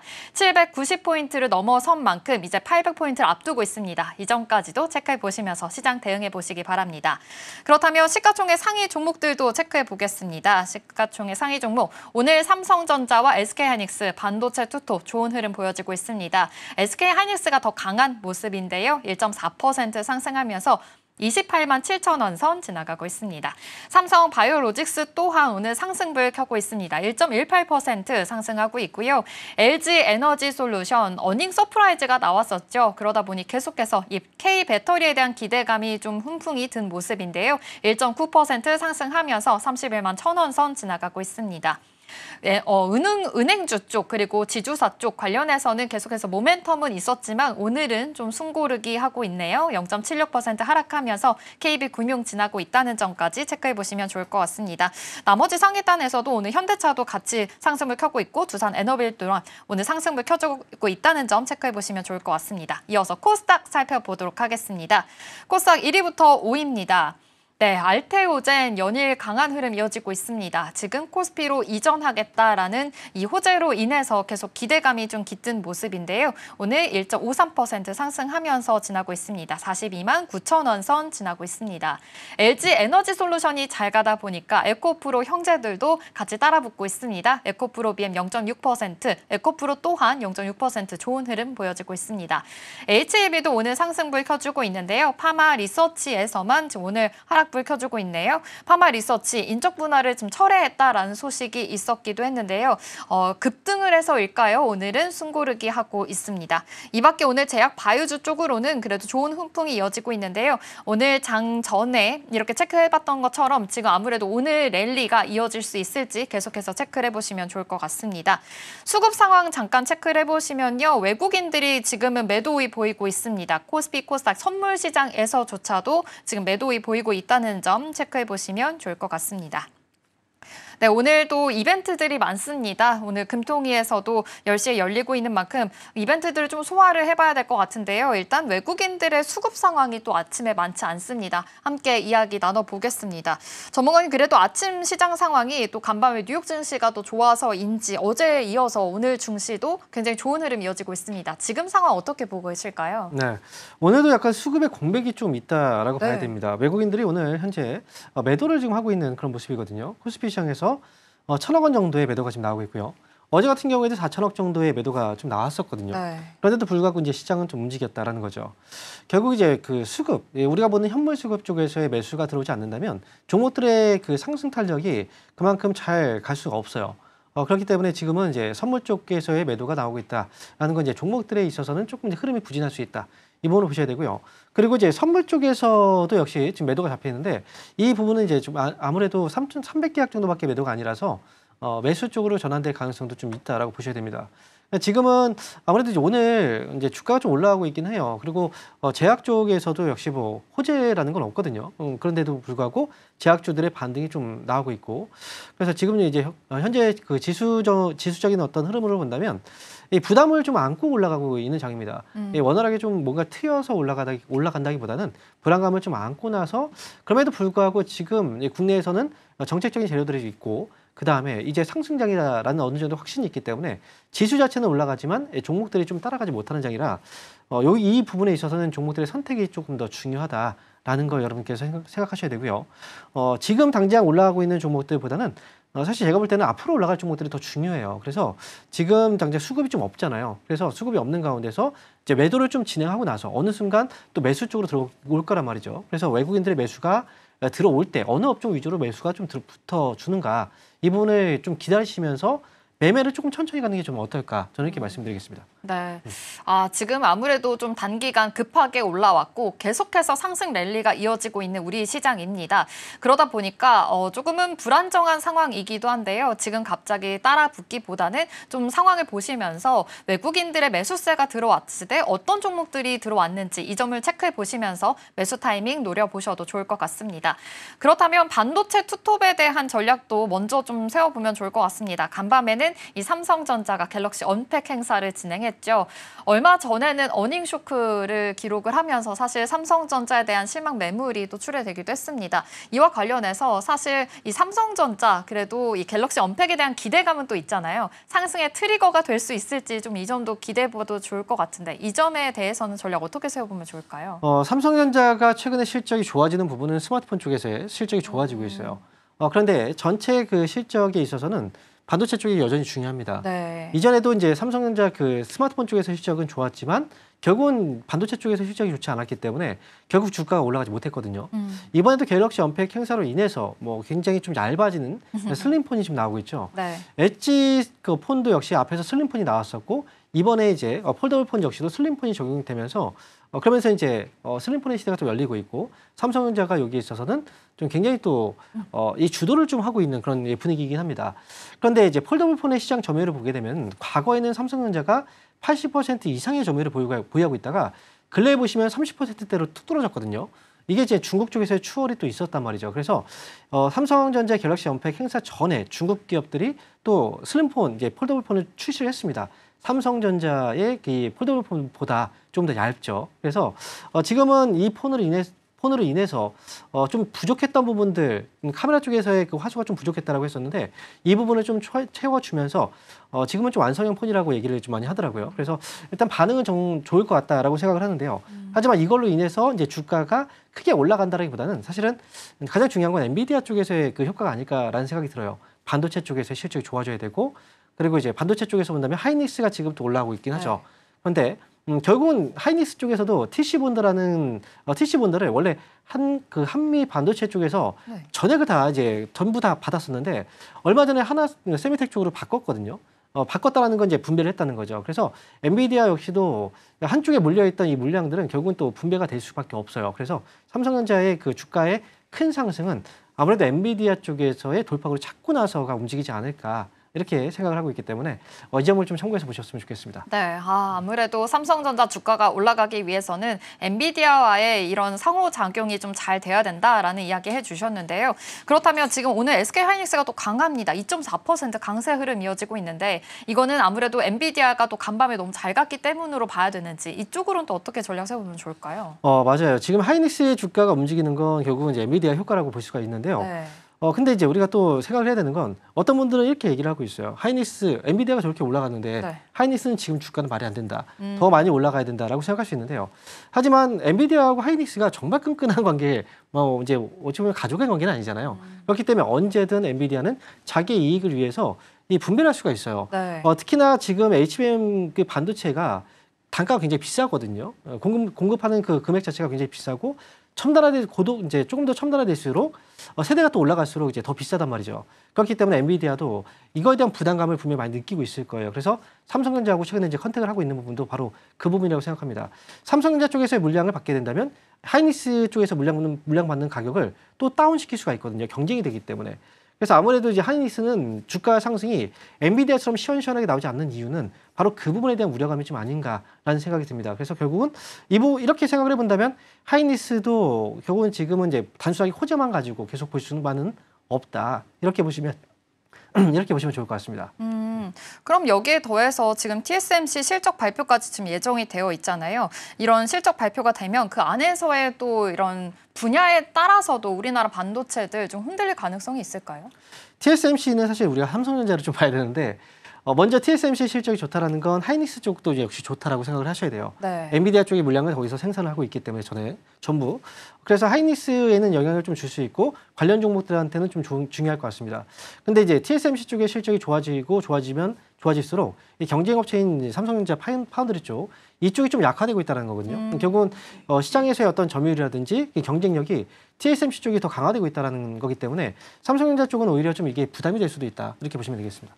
네, 좋습니다. 이와 관련해서 반도체 투톱에 대해서도 전략 세워보시기 바랍니다. 지금 거래대금 상위 종목들 보면요. 또 역시나 좀 계속해서 잘 가는 흐름을 가지고 있는 스테이블 코인입니다. 오늘도 잘 가는 흐름 이어지고 있는데요. 사실 전문가님께서도 스테이블 코인 쪽으로 또 긍정적인 모멘텀 계속 주셨잖아요.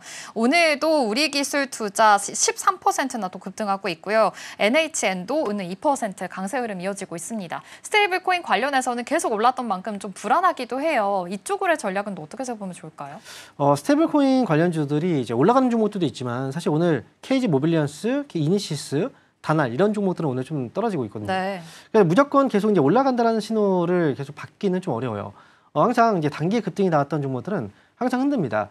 스테이블 코인 쪽은 제가 앞으로 전망은 분명히 좀 좋다라고 얘기를 했지만 하지만 주가적인 부분에서 하고 이제 성장성적인 부분하고는 똑같이 가지는 않거든요. 성장성이 있다 하더라도 지금 당장 뭔가 중간중간마다 걸림돌이 생긴다면 주가는 또 조정이 나올 수밖에 없죠. 그래서 일단은 이제 앞으로 추진되는 부분과 성장성에 대한 부분들은 일부 단기 급등에 또 어느 정도 선반영이 좀 된 부분이기 때문에 지금 같은 경우에는 이제 스테이블 코인을 매매하실 때는 정말 매매를 정말 잘하시는 분들 있죠. 그런 분들이 이제 빠졌을 때 이제 흔들리는 걸 잘 보고 나서 바닥 찍고 올라가는 시점에서 잘 맞춰서 뭐 트레이딩을 한다 이러면 좋아요. 하지만 일반적인 사람들은 이제 그렇게 하기는 좀 어려워요. 물론 올라가는 시점에서 잡게 되고 떨어지면 불안해서 팔게 되기 때문에 이렇게 단기 급등을 하고 있는 이제 스테이블코인 관련주들의 경우에는 차라리 이제 투자를 하실 거면 한번 큰 조정이 나오면 그때 사놓고 좀 기다리시는 게 오히려 좀 저는 맞지 않을까 이렇게 말씀드리겠습니다. 네. 좀 큰 조정이 나왔을 때 그때 들어가는 전략이 조금 더 좋을 것 같다라고 이야기해 주셨습니다. 사실 미국 증시 서클에서도 지금 주가가 너무 과대하게 올라갔다라는 이야기도 나오고 있으니까요. 이전까지 체크해 보시면 좋을 것 같습니다. 지금 코스피에 이어서 코스닥 시장도 굉장히 좋은 흐름이 이어지고 있습니다. 사실 코스피가 잘 갈 때, 이 코스닥이 잘 가려면 바이오 종목들이 잘 가야 된다라고 이야기해 주셨는데요. 오늘 알테오젠도 1.6% 잘 가는 흐름인 거고 일가캠 바이오도 3% 강세 흐름 이어지고 있습니다. 사실 이 의약품에는 또 200% 고유 관세를 부과할 수도 있다라는 조금은 우려가 되는 상황도 있기도 한데요. 오늘 바이오 종목들 좀 잘 가고 있는 흐름입니다. 이쪽의 모멘트 어떻게 생각해 보면 좋을까요? 일단 알테오젠은 호재가 좀 분명히 명확하게 네. 있습니다. 기술 수출과 관련된 이제 로열티 매출, 추가 매출이 발생될 수 있다는 기대감, 그리고 코스피 이전을 또 준비하고 있다는 기대감. 이게 그래서 알테오젠의 경우에는 이제 시가총액이 좀 크다 보니까 시장을 좀 주도하고 있는 그런 분위기도 있고요. 하지만 이제 미국에서 트럼프 대통령이 200%의 이 고유 관세를 매길 수 있다라는 이야기를 좀 했단 말이죠. 그리고 유예 기간은 1년에서 1년 반 정도를 둔다고 하는데 사실 이건 현실성이 좀 부족하긴 해요. 만약에 이제 지금 국내 업체들 같은 경우에는 의약품 수출로 따져 본다면 지난 2024년도 기준으로 봤을 때는 16.8% 정도의 그 전체 미국으로 이제 수출되는 비중 자체가 그 정도가 되거든요. 굉장히 좀 높은 수준이에요. 그런데 만약에 미국 내에서 이제 공장을 짓는다고 하더라도 공장을 짓는 데 과정 이제 결국은 단기에 지을 수가 없습니다. 5년 이상이 또 걸릴 거란 말이죠. 그래서 이거 현실적으로 봤을 때는 국내에서는 또 이렇게 200%의 관세를 피할 수 있는 방법은 없다라고 생각이 들고요. 하지만 중요한 건 그럼에도 불구하고 주가가 올라가고 있는 건 결국은 이제 타코라고 생각을 하는 것 같아요. 이번에도. 타코라는 이제 관점은 결국은 트럼프 대통령이 이번에 200%의 관세는 미국 실정에도 맞지 않고 만약 200%를 매긴다고 하면 미국 내 그 의약품 가격은 굉장히 또 많이 올라갈 거란 말이죠. 현실성이 부족한 가운데서 이렇게 엄포를 놨다는 건 그리고 유예 기간이 1년에서 1년 반이라는 건 언제든 기간을 좀 여유 있게 두고 바꿀 수 있다는 거죠. 그래서 지금 당장 시행이 되는 건 아니고 그리고 이건 현실성이 좀 부족하다. 시장은 그렇게 좀 판단하고 있는 것 같습니다. 네, 좋습니다. 지금 뭐 의약품 관련해서 고유 관세를 매길 것이다라고 이야기는 나오고 있지만 사실 우리나라뿐만이 아니라 전 세계 시장에서는 우려가 되고 있는 부분이다 보니까 계속해서 이 점은 좀 협상에 관련해서 또 이야기 나오는 부분 뉴스 체크해 보셔야 될 것 같고요. 이와 관련해서도 투자 포인트 잘 세워보셔야 될 것 같습니다. 오늘 양시장은 지금 상승 출발해주고 있고요. 코스닥에서도 바이오 종목들 또 오늘 강세 흐름 이어지고 있으니까요. 이전까지 체크해 보시면 좋을 것 같고요. 또 오늘 옵션 만기일입니다. 오늘 장 후반까지 어떠한 포지션으로 움직일 수 있을지 계속해서 잘 시장 대응해 보시기를 바라겠습니다. 스탁포인트는 여기서 마무리하도록 할게요. SCTV 황민영 멘토와 함께했습니다. 고맙습니다. 네, 감사합니다.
네, 계속해서 캐스팅콜로 이어가 보도록 하겠습니다. 오늘 도움 말씀에는 IS 김태성 본부장 자리해 주셨습니다. 본부장님 어서 오세요. 네, 안녕하세요. 네, 시장 분위기 먼저 체크해 보겠습니다. 일단 코스피, 코스닥 모두 다 강보합 수준에서 지나가고 있고요. 수급상으로는 현물에서는 좀 빼고 있고요. 선물도 빼는데 규모가 크지는 않은 분위기이긴 합니다. 전반적으로 어떻게 해석을 좀 하고 계실까요? 오늘 옵션 만기임을 여러분들이 꼭 한번 인지는 하셔야 될 것 같습니다. 제가 왜 이 이야기를 드리냐면 보통 외국인과 기관 투자자들 같은 경우에는 지수가 한쪽 방향으로, 그러니까 상승이 되든 하락이 되든 한쪽 방향으로 진행이 되면 그 반대 포지션을 이 방어 차원에서 해치 차원으로 이제 보통 사거든요. 그러니까 지금처럼 이렇게 지수가 상승할 때는 선물 포지션에서 풋옵션이라는 상품을 사는 게 보통 일반적이에요. 그런데 이번 상승에서 제가 계속 강조드렸지만 외국인도 기관들도 풋옵션을 사지 않고 모두 지수 상방 쪽으로만 베팅이 되어 있었던 상황에서의 만기일입니다. 그럼 가지고 있는 상승 포지션들이 오늘 일부 차익 매도 물량이 장 중반과 장 후반부에 나올 가능성이 높기 때문에 오전에 흐름을 보면서 오늘도 여전히 미국 증시 대비 우리나라 증시가 앞으로도 우세한가라는 생각으로 공격적인 투자를 하시기에는 다소 수급적인 부담 요인이 있다라는 의견을 한번 조심스럽게 드려보도록 하겠고요. 외국인과 기관의 지금 매도세가 그렇게 크진 않습니다. 그렇게 크진 않고 지금 시가총액 상위 종목군들 안에 흐름들이 굉장히 나름 견고한 모습을 좀 보여주고 있는 상황이지만 저는 경계감을 늦추시면 안 되지 않겠는가라는 의견까지 한번 드려보도록 하겠습니다. 네, 오늘이 옵션 만기일이기 때문에 이 부분을 좀 유의하면서 오늘은 그래도 조금은 보수적인 스탠스로 투자 전략을 좀 세워 가셔야 되지 않을까 싶습니다. 날씨가 너무 더워져서 전력 관련된 이슈가 좀 많이 나오고 있어서 한 가지만 좀 짚고 가보도록 하겠습니다. 이제 전력 관련된 종목들을 좀 찾다 보니까 어제 의외다 싶었던 종목이 S-오일이었거든요. 글로벌 폭염 확대로 전력 수요가 증가할 거고 그래서 정제 마진의 호조세를 보일 거다라는 게 이제 큰 골자였고 TP도 상향 조정이 됐습니다. 근데 폭염 관련주로 움직였었나라고 생각하면 사실 그건 아니었던 것 같긴 해서요. 이거를 새로운 시각을 열어서 봐야 되는 게 맞나라는 부분이 궁금하거든요. 결국 시장의 시선은 SMR, 원전 그리고 이제 신재생 에너지로 버틸 수 없구나라는 것을 인지를 한 것 같아요. 그러면 결국 가장 먼저 떠오르는 건 1차원적인 석유화학, 그러니까 우리가 흔히 알고 있는 기름, 혹은 LPG, LNG 쪽에 대한 수요가 당연히 늘 수밖에 없다 보니 그것과 연관지어서 이제 S-오일에 대한 주가 평가까지도 저는 좋아지고 있다는 생각이 들고 있고 우리가 안 본 사이에 여전히 중동 쪽에서는 지금 크고 작은 노이즈들이 계속 나오고 있거든요. 특히나 후티 반군이 계속 이 중동 해안에 있는 유조선에 대한 공격을 한다라는 뉴스가 계속 있었어요. 우리가 이번 주에 트럼프의 발언 때문에 구리 가격에 좀 집중해서 그렇지 WTI의 유가의 변동성도 굉장히 큰 한 주를 지금 보내고 있는 상황이거든요. 그러다 보니까 S-오일 혹은 뭐 SK이노베이션과 같은 기업들이 한 번 더 시장에 좋은 흐름을 받아갈 가능성이 굉장히 높지만 여기서 이야기하는 정제 마진이 그런데 연속성이 있는지 없는지는 두고 보셔야 될 것 같습니다. 지금 정제 마진이 그래도 과거라고 하면 너무 오래전인 것 같아서 올 초보다는 나아진 것은 맞아요. 손익분기점을 넘어가고 있는 수준인 것은 맞지만 지금 전체적으로 경기 활황인가라고 고민을 해보면 그건 아니거든요.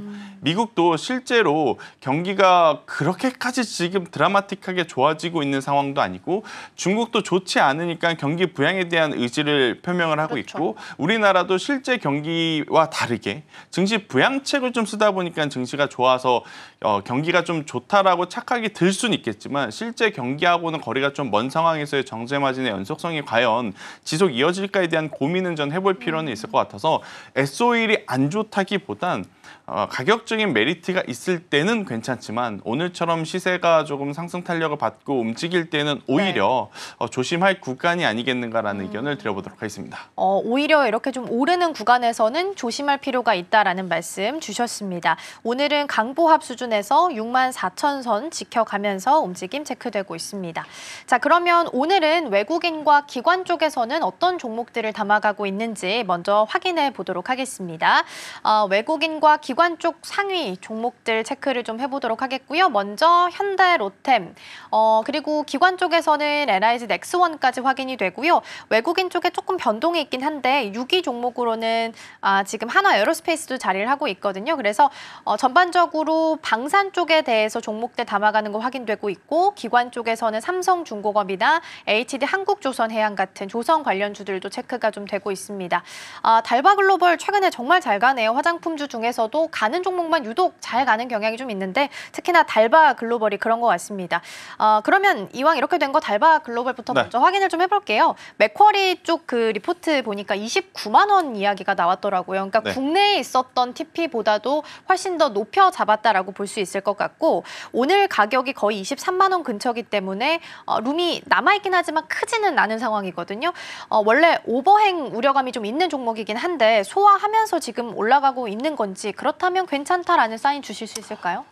지난주에 이야기를 주셨다면 괜찮다였을 것 같습니다. 좀 늦었나요? 그런데 이제 네. 이번 주 흐름이 월화수목 지금 내일이 4거래일 연속 상승이잖아요. 그러니까요. 특히나 저는 어제 약간의 조정이 나올 수도 있겠다 생각을 왜 했냐면 간밤에 이제 아마존 프라임데이가 시작을 했죠. 맞아요. 그리고 나서 4시간 동안의 어떤 시작 이후의 결과치가 나왔는데 생각보다 판매율이 좀 저조했다라고 하죠. 이 판매율이 저조했던 이유를 한번 들여보면 아마존 프라임데이를 이용하는 소비자의 마음은 뭐냐? 같은 제품을 사더라도 굉장히 저렴하게 사기 위해서 이용을 하는 건데 관세 때문에 판매자, 물건을 판매하고자 하는 입장에서 예전처럼 할인율을 세게 낼 수가 없다고 합니다. 그럼 이건 일부 몇 종목이 아니라 전체 제품에 해당이 되는 상황이라서 화장품주들의 투심은 살짝 위축될 수 있지 않겠는가라고 생각을 했었는데 어제도 달바글로벌은 상승을 했고 오늘도 지금 상승 추세를 좀 보이고 있어서 이 부분을 좀 고민을 해보면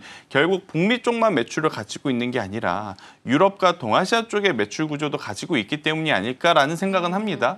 하지만 너무 과하게 올랐다라는 저의 개인적인 생각도 좀 있어서 달바글로벌 같은 경우에는 보유자분들이 저는 가격적으로 22만 5천 원이라는 가격대가 이탈이 되지 않으면 저는 계속 가져가 볼만 하지만 그렇지 않다면 조금은 욕심을 내려두셔야 되는 가격대가 아닌가라는 생각이 들고 있고 달바글로벌 미스트 이야기를 할 때 우리가 가장 1차원적으로 비교를 많이 했던 기업이 어디죠? 바로 리드샷의 VT입니다. 네, 맞아요. 두 기업의 매출 구조 그리고 제품의 단가 이런 것들이 굉장히 유사하기 때문에 많이 비교를 했었는데 지금 VT 같은 경우에는 요새 저조합니다. 저조하기 때문에 달바글로벌을 따라서 VT가 올라가기보단 VT처럼 달바글로벌도 한번 이렇게 시세가 난 이후에 저는 잠시 쉬어갈 수도 있지 않겠는가라는 생각이 들어서 현 시점에서는 쫓아가시기보다는 일정 부분의 리스크 관리가 좀 필요한 구간이 아닐까라는 생각이 들고 있고 그런데 또 한쪽에서 용기 관련주들은 저는 조금 다르게 보실 필요는 있을 것 같아요. 대표적으로 펌텍코리아와 SMCG가 있는데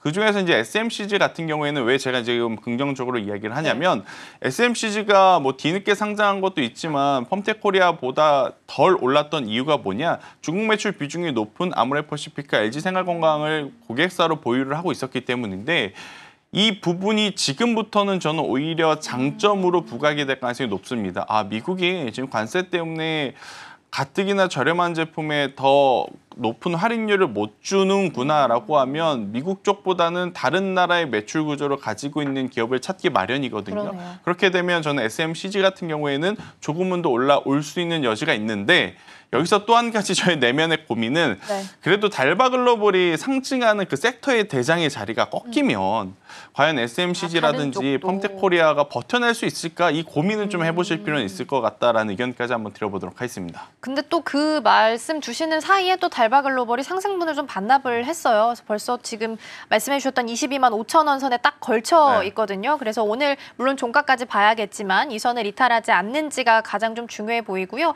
SMCG 같은 경우에는 유리병을 만들고 있는 용기 업체입니다. 그래서 중국 쪽 비중이 조금 더 높다라는 측면에서 오히려 펌텍코리아 대비해서 좀 늦게 출발했으니까 조금 더 여유가 있을지도 보시면 좋겠습니다. 자, 그럼 이번에는 조선 쪽 시선 돌려서 삼성중공업을 좀 바라봐 볼까 합니다. 다른 조선주 막 MRO 이야기하면서 올라가고 이럴 때는 쉬었다가 반대로 이제 조선주들이 좀 고가권의 움직임을 보일 때는 다시 좀 올라가는, 뒤늦게 올라가는 모습이 좀 나타났습니다. 그래서 다른 조선주와는 조금 별개로 볼 수 있을지가 궁금하고요. 여전히 긍정적인 시선 줄 수 있을까요? 외국인 투자자가 한 연이틀 정도 들어오고 있기는 하거든요. 일단 두 가지의 차이점이 있어요. MRO를 안 하는데 왜 삼성중공업이 다른 기업들보다 왜 올라가느냐? 첫 번째 MRO 계약금을 확인을 해봤는데 계약금 맞아요. 자체가 너무 낮아요. 그러면 그동안에 하나오션이라든지 HD 현대중공업 우리가 바라봤을 때 기존의 수주 잔고에 플러스 MRO가 붙는다면 멀티플을 더 줘야 된다. 그래서 지금의 가격은 굉장히 낮은 밸류다라는 이야기를 많이 했잖아요. 그쵸. 물론 이제 계약금이기 때문에 추후에 중도금과 완료금을 다 확인을 해야 되겠지만 규모 자체가 이들 시총 대비해서 워낙 지금 작은 상황이라 과연 이 MRO 사업을 통해서 얼마만큼의 매출을 더 끌어낼 수 있을까에 대한 불확실성이 지금 생겨나가고 있는 상황이죠. 그런데 삼성중공업이 MRO가 없어서 당시의 단점이었던 부분이 이제는 보완이 될 수밖에 없는 거죠. 그리고 이제 삼성중공업만의 메리트가 뭐가 있냐면 FLNG가 있는데 또 이 사업은 삼성중공업만 합니다. 근데 또 이 FLNG가 점점 수주가 계속 올라오고 있는 상황이에요. 그러다 보니까 조선사 내에서도 지금 바라보는 시각에 따라서 뭐 여전히 기존의 주도주를 좋아하시는 분들도 있겠지만 저는 개인적으로 삼성중공업의 최근의 실적 추이를 놓고 보면 올라갈 수 있는 룸 자체가 더 많아 보이는 것은 삼성중공업이 아니겠는가라는 생각이 들어서요. 다른 조선사들은 안 좋고 삼성중공업이 좋다가 아니라 다른 조선사들도 지금 좋긴 좋은데 네. 그들은 주가를 올릴 만한 명분을 미리 다 끌어다 좀 쓴 것 같다라는 느낌이 들어요. 그런데 이제 삼성중공업만큼은 그동안 MRO 이야기할 때 MRO가 없었기 때문에 소외받았던 그 서름을 이제는 한번 독보적으로 받아갈 가능성이 높지 않겠는가. 아마 외국인들의 수급도 같은 마음으로 조금 삼성중공업을 사고 있지 않나라는 개인적인 생각도 말씀드려보도록 하겠습니다. 그러면 이제 그 조선주 전반적으로 봤을 때는 이제 사실 중요한 건 미국 모멘텀일 것 같긴 하거든요. 네. 근데 아직까지 뭐 나온 게 지금 없는 상황이다 보니까 그냥 하반기에는 나올 거야라는 기대감 속에 움직임이 좀 나타나고 있는 것 같거든요. 그러면 미국 쪽 모멘텀이 하반기 내내 만약에 없다면 조선주들의 위치가 좀 불안할 수도 있을 것 같아요. 그런데 조선주들은 우리가 추적할 수 있는 자료가 두 가지가 있습니다. 일단 첫 번째로는 신조선가 추이를 좀 보시면 될 것 같고요. 두 번째로는 수주 잔고가 늘어나느냐 늘어나지 않느냐 이 부분만 체크를 하면 될 것 같아요. 근데 그게 문제이지 않았어요, 최근에. 그렇죠. 근데 이제 최근에 하필이면 공교롭게도 신조선가도 정체, 그러니까요. 그리고 수주 잔고도 정체이다 보니까 조선주가 꺾이는데 이걸 반등이 나올 거냐 말 거냐 고민 되게 많이 하셨을 그러니까요. 것 같아요. 그래서 저는 만약 조선주들을 가지고 계시다면 우선은 보유를 하시되 비중 확대를 하기에는 다소 확실한 명분이 따라 붙을 때까지는 시간이 필요하다. 그 명분이 뭐냐? 다시 신조선가가 올라간다는 것은 배가 없다는 것을 의미하는 거죠. 그렇죠. 그리고 수주 잔고가 높아지고 있다는 것은 물동량이 많다는 것을 의미하기 때문에 그 부분을 보면서 줄일지 말지를 결정하는 게 지금은 맞다. 우리나라는 조선가, 원전가, 방산 같은 경우에는 이제 기존 주도주였기 때문에 섣부르게 매도를 하게 되면 나중에 또 괜히 팔았네. 뭐 포모 현상에 시달릴 가능성이 저는 좀 높다라는 생각이 들어서 네. 보유하고 계신 분들이 조금 불안하시는 것은 저도 공감이 갑니다. 그러니까요. 그렇다고 해서 빠르게 좀 매도하실 필요는 없는데 그럼에도 불안하다 싶으면 저는 전체에서 20에서 30% 정도는 챙기시면서 보시는 게 가장 현실적인 방법이라는 의견 드리겠습니다. 그러게요. 수주를 또 중국 쪽에서 많이 가져갔다고 그렇죠. 하니까 그런 부분에 있어서는 우려감이 있을 수밖에 없는 것 같고요. 보유를 하시되 새로운 명분이 나올 때까지는 조금 더 시간이 필요할 수 있겠다라는 말씀을 주셨습니다. 기노호흡으로 보셔야 될 것 같고요. 이어서 테마 확인해 보도록 하겠습니다. 네, 첫 번째 테마부터 열어보겠습니다. 반도체고요. 시총 4조 달러 돌파한 엔비디아 이야기를 빼놓을 수가 없겠죠. 전 세계 상장 기업 중에 최초로 4조 달러 돌파가 나왔고요. 추가적으로 엔비디아는 이제 9월에 중국에 수출할 수 있는 칩을 다시 한번 좀 제작한다라는 이야기가 아침에 좀 전달되기도 했고요. CT 쪽에서 SK 하이닉스 TP를 43만 원, 그러니까 35만 원에서 더 높여 잡는 리포트가 보도가 되기도 했습니다. 그리고 두 번째 열어볼까요? 두 번째 방산이고요. 어제 이제 트럼프 대통령의 방위비 압박 이슈가 있었고 추가적으로 국내 모멘텀으로 본다면 정부 쪽에서도 방산을 육성할 수 있는 컨트롤 타워를 만들어라라는 지시가 있었다고 합니다. 그래서 방산 쪽은 외국인 쪽에서도 그리고 기관 쪽에서도 오늘 종목들을 좀 담아가는 움직임 보여서 시간 허락하면 같이 점검 좀 해보도록 하겠고요. 마지막 열어보겠습니다. 마지막은 수소랑 FOMC를 좀 엮어봤는데 사실 이쪽이 개장하고 나서 올라왔다가 다시 좀 내려간 모습이 보이고 있어서 일단 이슈 먼저 체크를 좀 해드리면 미국 쪽에서 이제 감세한 수혜 가능성에 대해서 언급이 좀 나왔습니다. 뭐 세제 혜택은 줄어든다 하더라도 에너지 기술 육성 방안을 마련하는 데 있어서 도움을 좀 받을 거다라는 거고요. 어제 블룸에너지가 18% 넘게 상승부를 켜기도 했습니다. 그래서 개장하고 나서 수소, 셀 들어가 있는 땡땡 셀 종목들 좀 올라왔다가 좀 내려온 부분들 체크가 되고 있으니까 함께 참고해 보시면 좋겠습니다. 자, 그럼 일단은 반도체 부분부터 출발을 해볼까 합니다. 엔비디아가 시총 4조 달러를 돌파를 했습니다. 그래서 이제 뭐 본업 기준으로 국내에서 끌고 와서 본다면 본업 기준으로는 당연히 SK 하이닉스가 잘 갈 것 같긴 한데 지수가 3천 가고 4천 가고 5천 가려면 삼성전자의 역할도 빼놓을 수는 없을 것 같거든요. 그래서 찜찜은 한데 어떻게 바라봐야 될지 궁금합니다. 일단 삼성전자의 잠정 실적을 보고 아마 많은 분들이 좀 놀라셨을 것 같습니다. YOY 대비로 보더라도 반토막이 맞고요. 그리고 그때만 하더라도 MX 사업부, 그러니까 모바일 사업부만으로도 그 정도 영업이익을 냈거든요. 그런데 이번에는 전사 다 합쳐서도 5조가 안 된다라는 것은 그만큼 성과가 안 좋다라는 겁니다. 네. 그럼 도대체 마이크론에 대한 잠정 실적은 그렇게 좋았는데 그러니까요. 마이크론보다 큰 형이라고 하는 삼성전자는 왜 이렇게 안 좋았을까라고 생각을 해보면 결국 HBM에서 격차가 또 벌어졌다라는 거죠. 지금 HBM의 가장 큰 장점은 뭐냐면 굉장히 높은 영업 마진율입니다. 그걸 우리가 마이크론을 통해 확인을 했죠. 그러다 보니까 우리의 시선은 당연히 DDR4, DDR5 가격이 늘어나고 있고 삼성전자도 HBM을 하고 있으니 당연히 SK하이닉스만큼은 아니겠지만 굉장히 좋은 성과를 낼 수 있을 것이 아닌가라는 예측을 했었는데 결국 전 세계 HBM 시장에서 마이크론의 점유율이 올라온 만큼 누군가는 뺏겼을 가능성이 높잖아요. 추론을 해보면 삼성전자가 또 HBM 시장에서도 D램 시장에서도 그랬지만 HBM 시장에서도 일정 부분의 저는 물량에 대한 어떤 압박이 좀 있었을 것 같다는 생각이 들어요. 그렇지 않다면 이렇게 지금 실적이 안 나올 리가 없거든요. 아무리 낸드 플래시라든지 파운드리가 적자를 기록한다 하더라도 파운드리가 여러분들 전 세계적으로 규모가 줄어들었냐? 아닙니다. TSMC는 작년보다 오히려 시장 점유율이 늘었어요. 그런데 우리나라 삼성전자 같은 경우에는 점유율의 변동은 거의 없었어요. 그래도 이제 숫자로 체크를 해보면 1% 정도 감소를 했습니다. 그런데 여기서 과연 적자폭이 갑자기 2배, 3배 늘어날 일은 없고 그러면 결국 앞에서 벌어야 하는 제품이 지금 부재하다라는 거죠. 특히나 엔비디아가 중국에서 매출을 냈던 게 H20인데 이게 안 됐잖아요.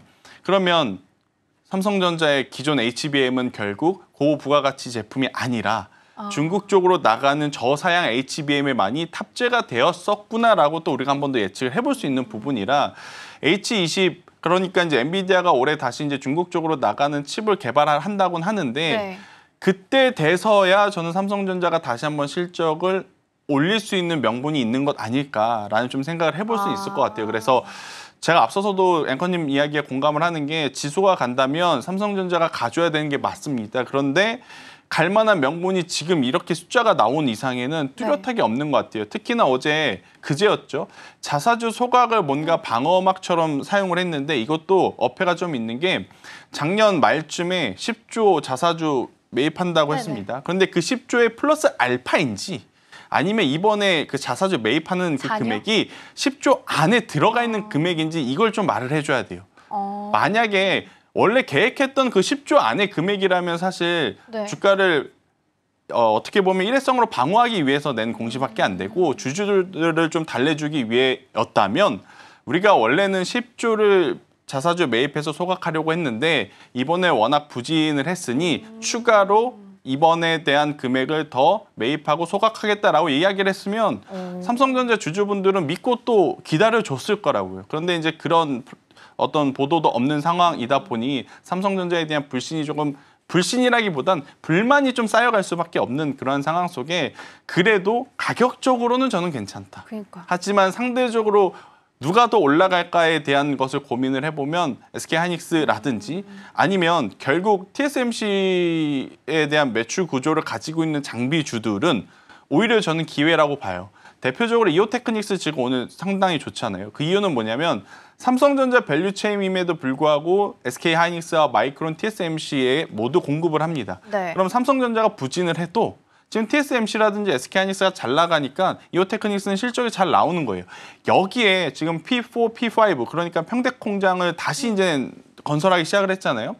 건물만 지으면 뭐예요? 그 안에 장비가 들어가야 되니까 장비주들은 지금이 어떻게 보면 사이클의 시작일 가능성이 높다. 물론 네. 삼성전자는 추후에 사이클이 오겠지만 장비주들 기준으로는 지금이 저는 시기적절한 수준일 수는 있어서 장비주들에 대한 관심을 한번 보시는 게 더 맞겠다라는 의견까지 한번 드려보도록 하겠습니다. 네, 그러게요. 삼성전자는 마진이 잘 나오고 있는 HBM 쪽에서 좀 부진하다 보니까 새로운 명분이 나올 때까지는 조금 시간이 필요할 것 같고요. 오늘도 딱 6만 원 선에 걸쳐 있긴 합니다. 그래서 아슬아슬한 움직임 체크되고 있고 삼성전자는 자사주 관련된 이슈가 10조 안에 포함되어 있는 건지 아닌지가 가장 중요하기 때문에 이 부분도 체크해야 된다라는 말씀 주셨습니다. 이전에 본부장님 그 이수 페타시스 네. 얘기를 한번 해주셨던 기억이 있어서 마침 소부장 이야기가 나왔으니까 한번 좀 보도록 할게요. 엔비디아 4조 달러 돌파했으니까 당연히 기분 좋게 같이 따라갈 수밖에 없는 종목이긴 한데 차트 돌려보니까 사실 4월 말 정도부터 쭉 5일선 타면서 올라온 상황이거든요. 거의 쉼없이 올라와서 그럼에도 불구하고 지금 여기 이 종목에도 상승 룸이 여전히 남아있다고 보실까요? 여전히 남아 있고요. 그러니까 과거에 사실 반년 전으로 돌아가서 생각을 해보면 저는 이수페타시스 되게 안 좋아했었습니다. 아, 그래요? 왜냐하면 분할에 대한 이야기를 굉장히 안 좋은 타이밍에 했기 네. 때문에 그런데 이제 이것들이 어찌 되었든 본업을 잘하니까. 그렇죠. 중간에서 해결을 좀 잘 해줬기 때문에 제가 말씀드렸던 딱 시기가 4월 중순에서부터 이제 그러니까 딱 5월부터는 그때네요. 이제는 대내의 변수보단 본업에 집중을 해본다면 다들 잘 갈 때 그 이슈 때문에 못 올라갔었던 기업이 이수페타시스였거든요. 네. 그래서 저는 여전히 좀 긍정적으로 좀 볼 수는 있을 것 같고요. 어제 오늘 이제 역사적 신고가로 넘어가는 과정 속에서 당연히 물량을 소화하거나 일정 부분 차익 매도 물량의 어떤 그 수급 변동성은 있을 가능성이 높아요. 하지만 여전히 저는 이수페타시스는 조정이 나오게 되면 투자를 해야 되는 반도체 장비주 한 탑5 안에는 좀 꼽을 수밖에 없는 게 계속 고부가 가치 제품이라고 하는 것은 더 작아져야 되고 더 빨라져야 되잖아요. 그러면 그럴수록 열이 지금 발생을 합니다. 그러면 그 열을 잡기 위해서 인터포저를 글라스로 쓰냐 기판을 유리로 쓰냐 굉장히 말이 많은데 그 제일 밑단인 이 PCB 고다층, MLB 고다층에 대한 부분도 당연히 저는 필요하다는 생각이 들어서 그 기술을 가지고 있는 기업으로서는 이수페타시스가 국내에서는 당연히 그렇죠. 유일하게 1위일 수밖에 없기 때문에요. 여러분들 생각에 반도체가 간다. HBM은 여전히 괜찮다. 그렇다면 이수페타시스도 더 간다고 보는 게 저는 맞지 않겠는가라는 의견 드려보도록 하겠습니다. 네, 그리고 또 이제 이수페타시스가 엔비디아에 직납하는 구조다 보니까 엔비디아가 올라가게 되면 같이 수혜를 받아갈 수밖에 없는 것 같고요. 4월 말부터 쉼없이 올라오긴 했지만 그럼에도 불구하고 여전히 상승룸은 남아있다라는 긍정적인 코멘트 받아봤습니다. 오늘도 61,700원까지 올라왔다가 일단 차트상으로는 음봉으로 그림 그려져 있습니다. 자, 개장 분위기 살펴봤고요. 본부장님과는 여기서 인사 나누겠습니다. 오늘 말씀 고맙습니다.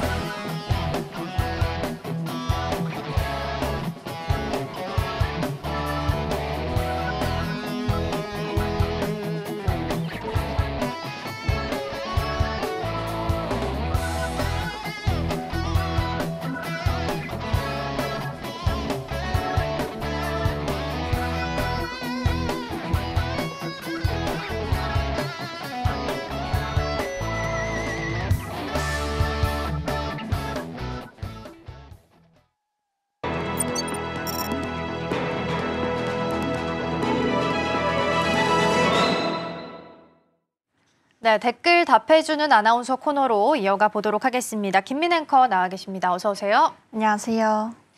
네, 오늘도 댓글들 보면서 투자 전략들 함께 고민해 보겠습니다. 먼저 첫 번째 댓글부터 함께 열어보시죠. 네, 오늘의 첫 번째 댓글입니다. 반도체보다 변압기라더니 HD 현대 일렉 외인들 선구안 있네라는 댓글입니다. 최근 외국인 투자자들이 전력 기기 관련한 종목들에 굉장히 긍정적인 시선을 좀 보내주고 있는 것 같긴 합니다. 구체적으로 어떤 배경이 있었다라고 판단을 해야 될까요? 최근 한 달간 이 외국인들이 유가증권 시장에서 2조 3천억 원 규모의 현재 순매수를 기록하고 있는 상황입니다. 그중에서도 단연 눈에 띄는 종목은 오늘 댓글과 관련된 종목인데요. 바로 HD 현대 일렉트릭입니다. 외국인들은 이 종목을 무려 3,070억 원어치나 사들이면서 삼성전자 그리고 SK하이닉스에 이어서 외국인 순매수 상위 3위에 오르기도 했죠. 이렇게 단기간에 강한 수급이 몰린 만큼 또 시장에 대한 기대감도 확실히 상당히 많이 받고 있습니다. 다른 전력기기 관련주들도 사실 흐름이 비슷하게 또 좋은데요.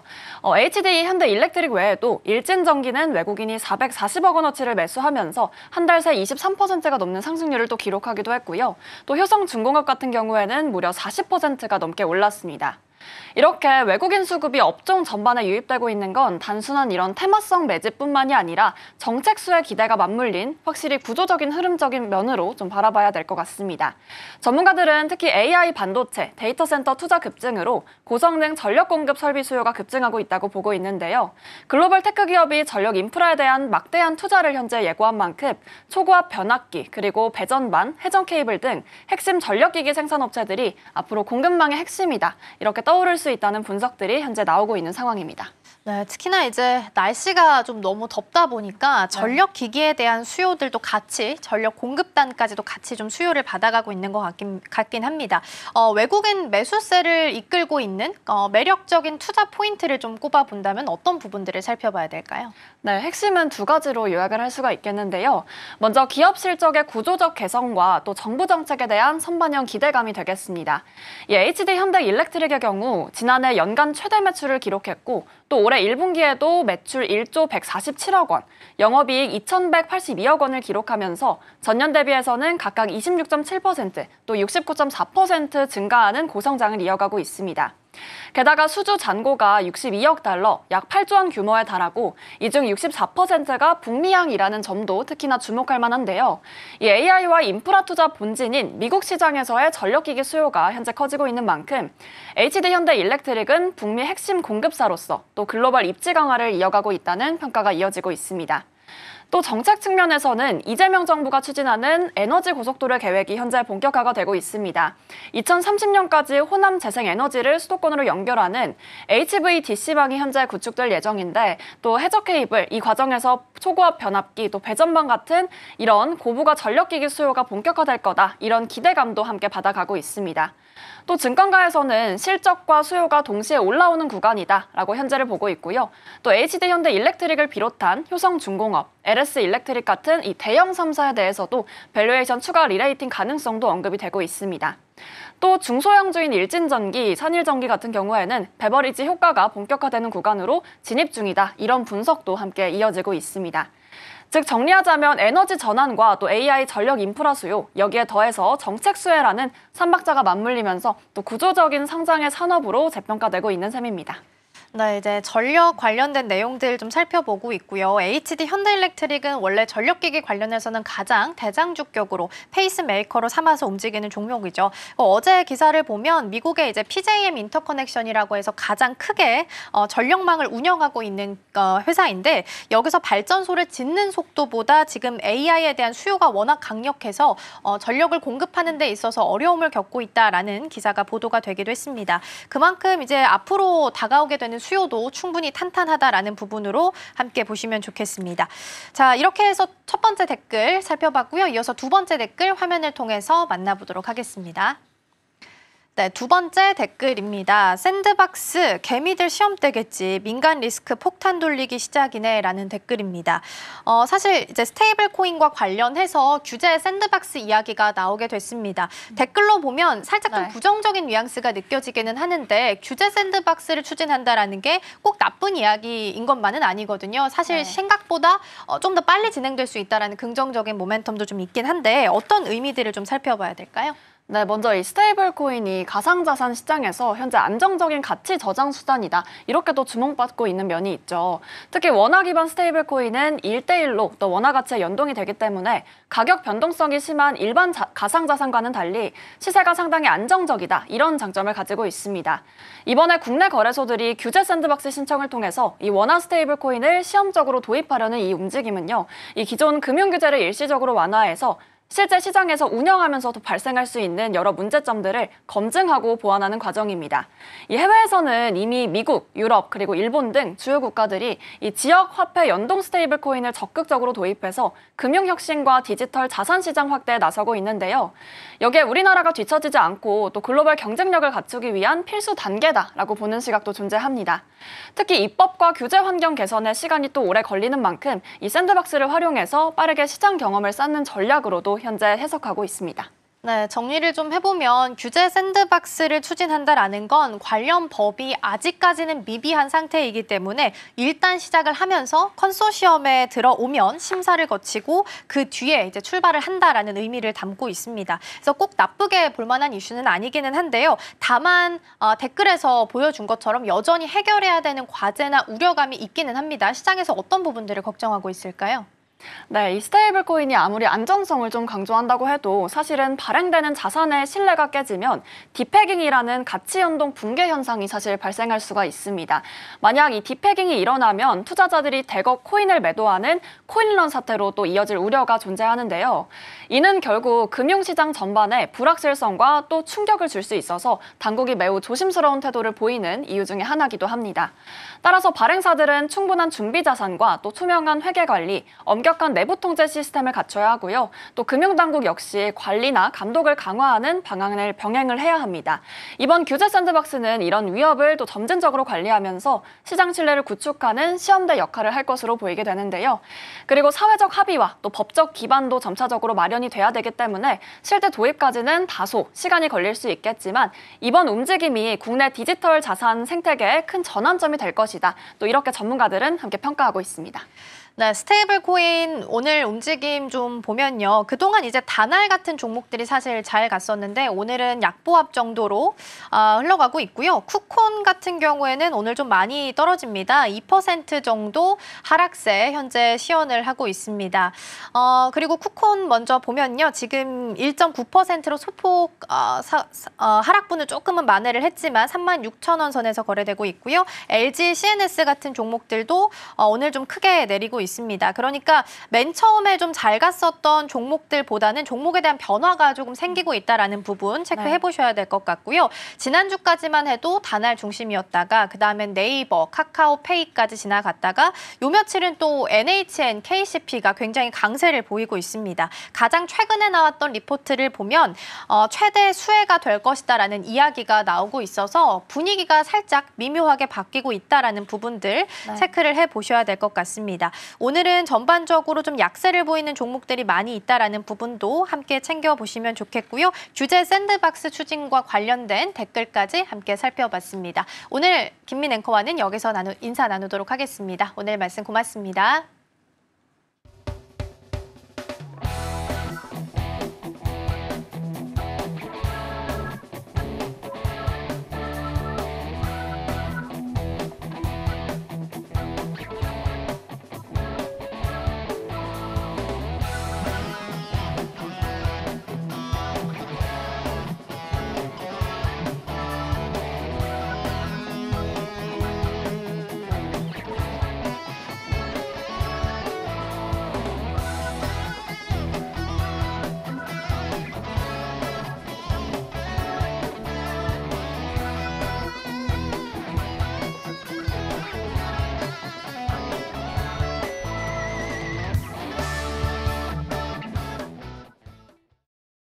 네, 오늘 중요한 일정들 앞두고 있죠. 이제 금통이 하반기 처음으로 진행하게 되는데요. 동결적으로 일단은 우세한 상황으로 확인되고 있고요. 더불어서 이제 오늘 옵션 만기일입니다. 오후장 들어서 수익이 났던 쪽에서 차익이 나올 수 있다라는 부분 변동성 주의하셔야겠습니다. 더불어서 TSMC 6월 매출도 오늘 오후장 안에 발표될 예정이니까요. 반도체주들의 흐름도 같이 보시면 좋겠습니다.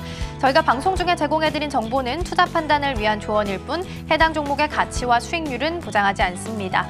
저희는 내일 다시 돌아오도록 하겠습니다. 시청해주신 여러분 고맙습니다.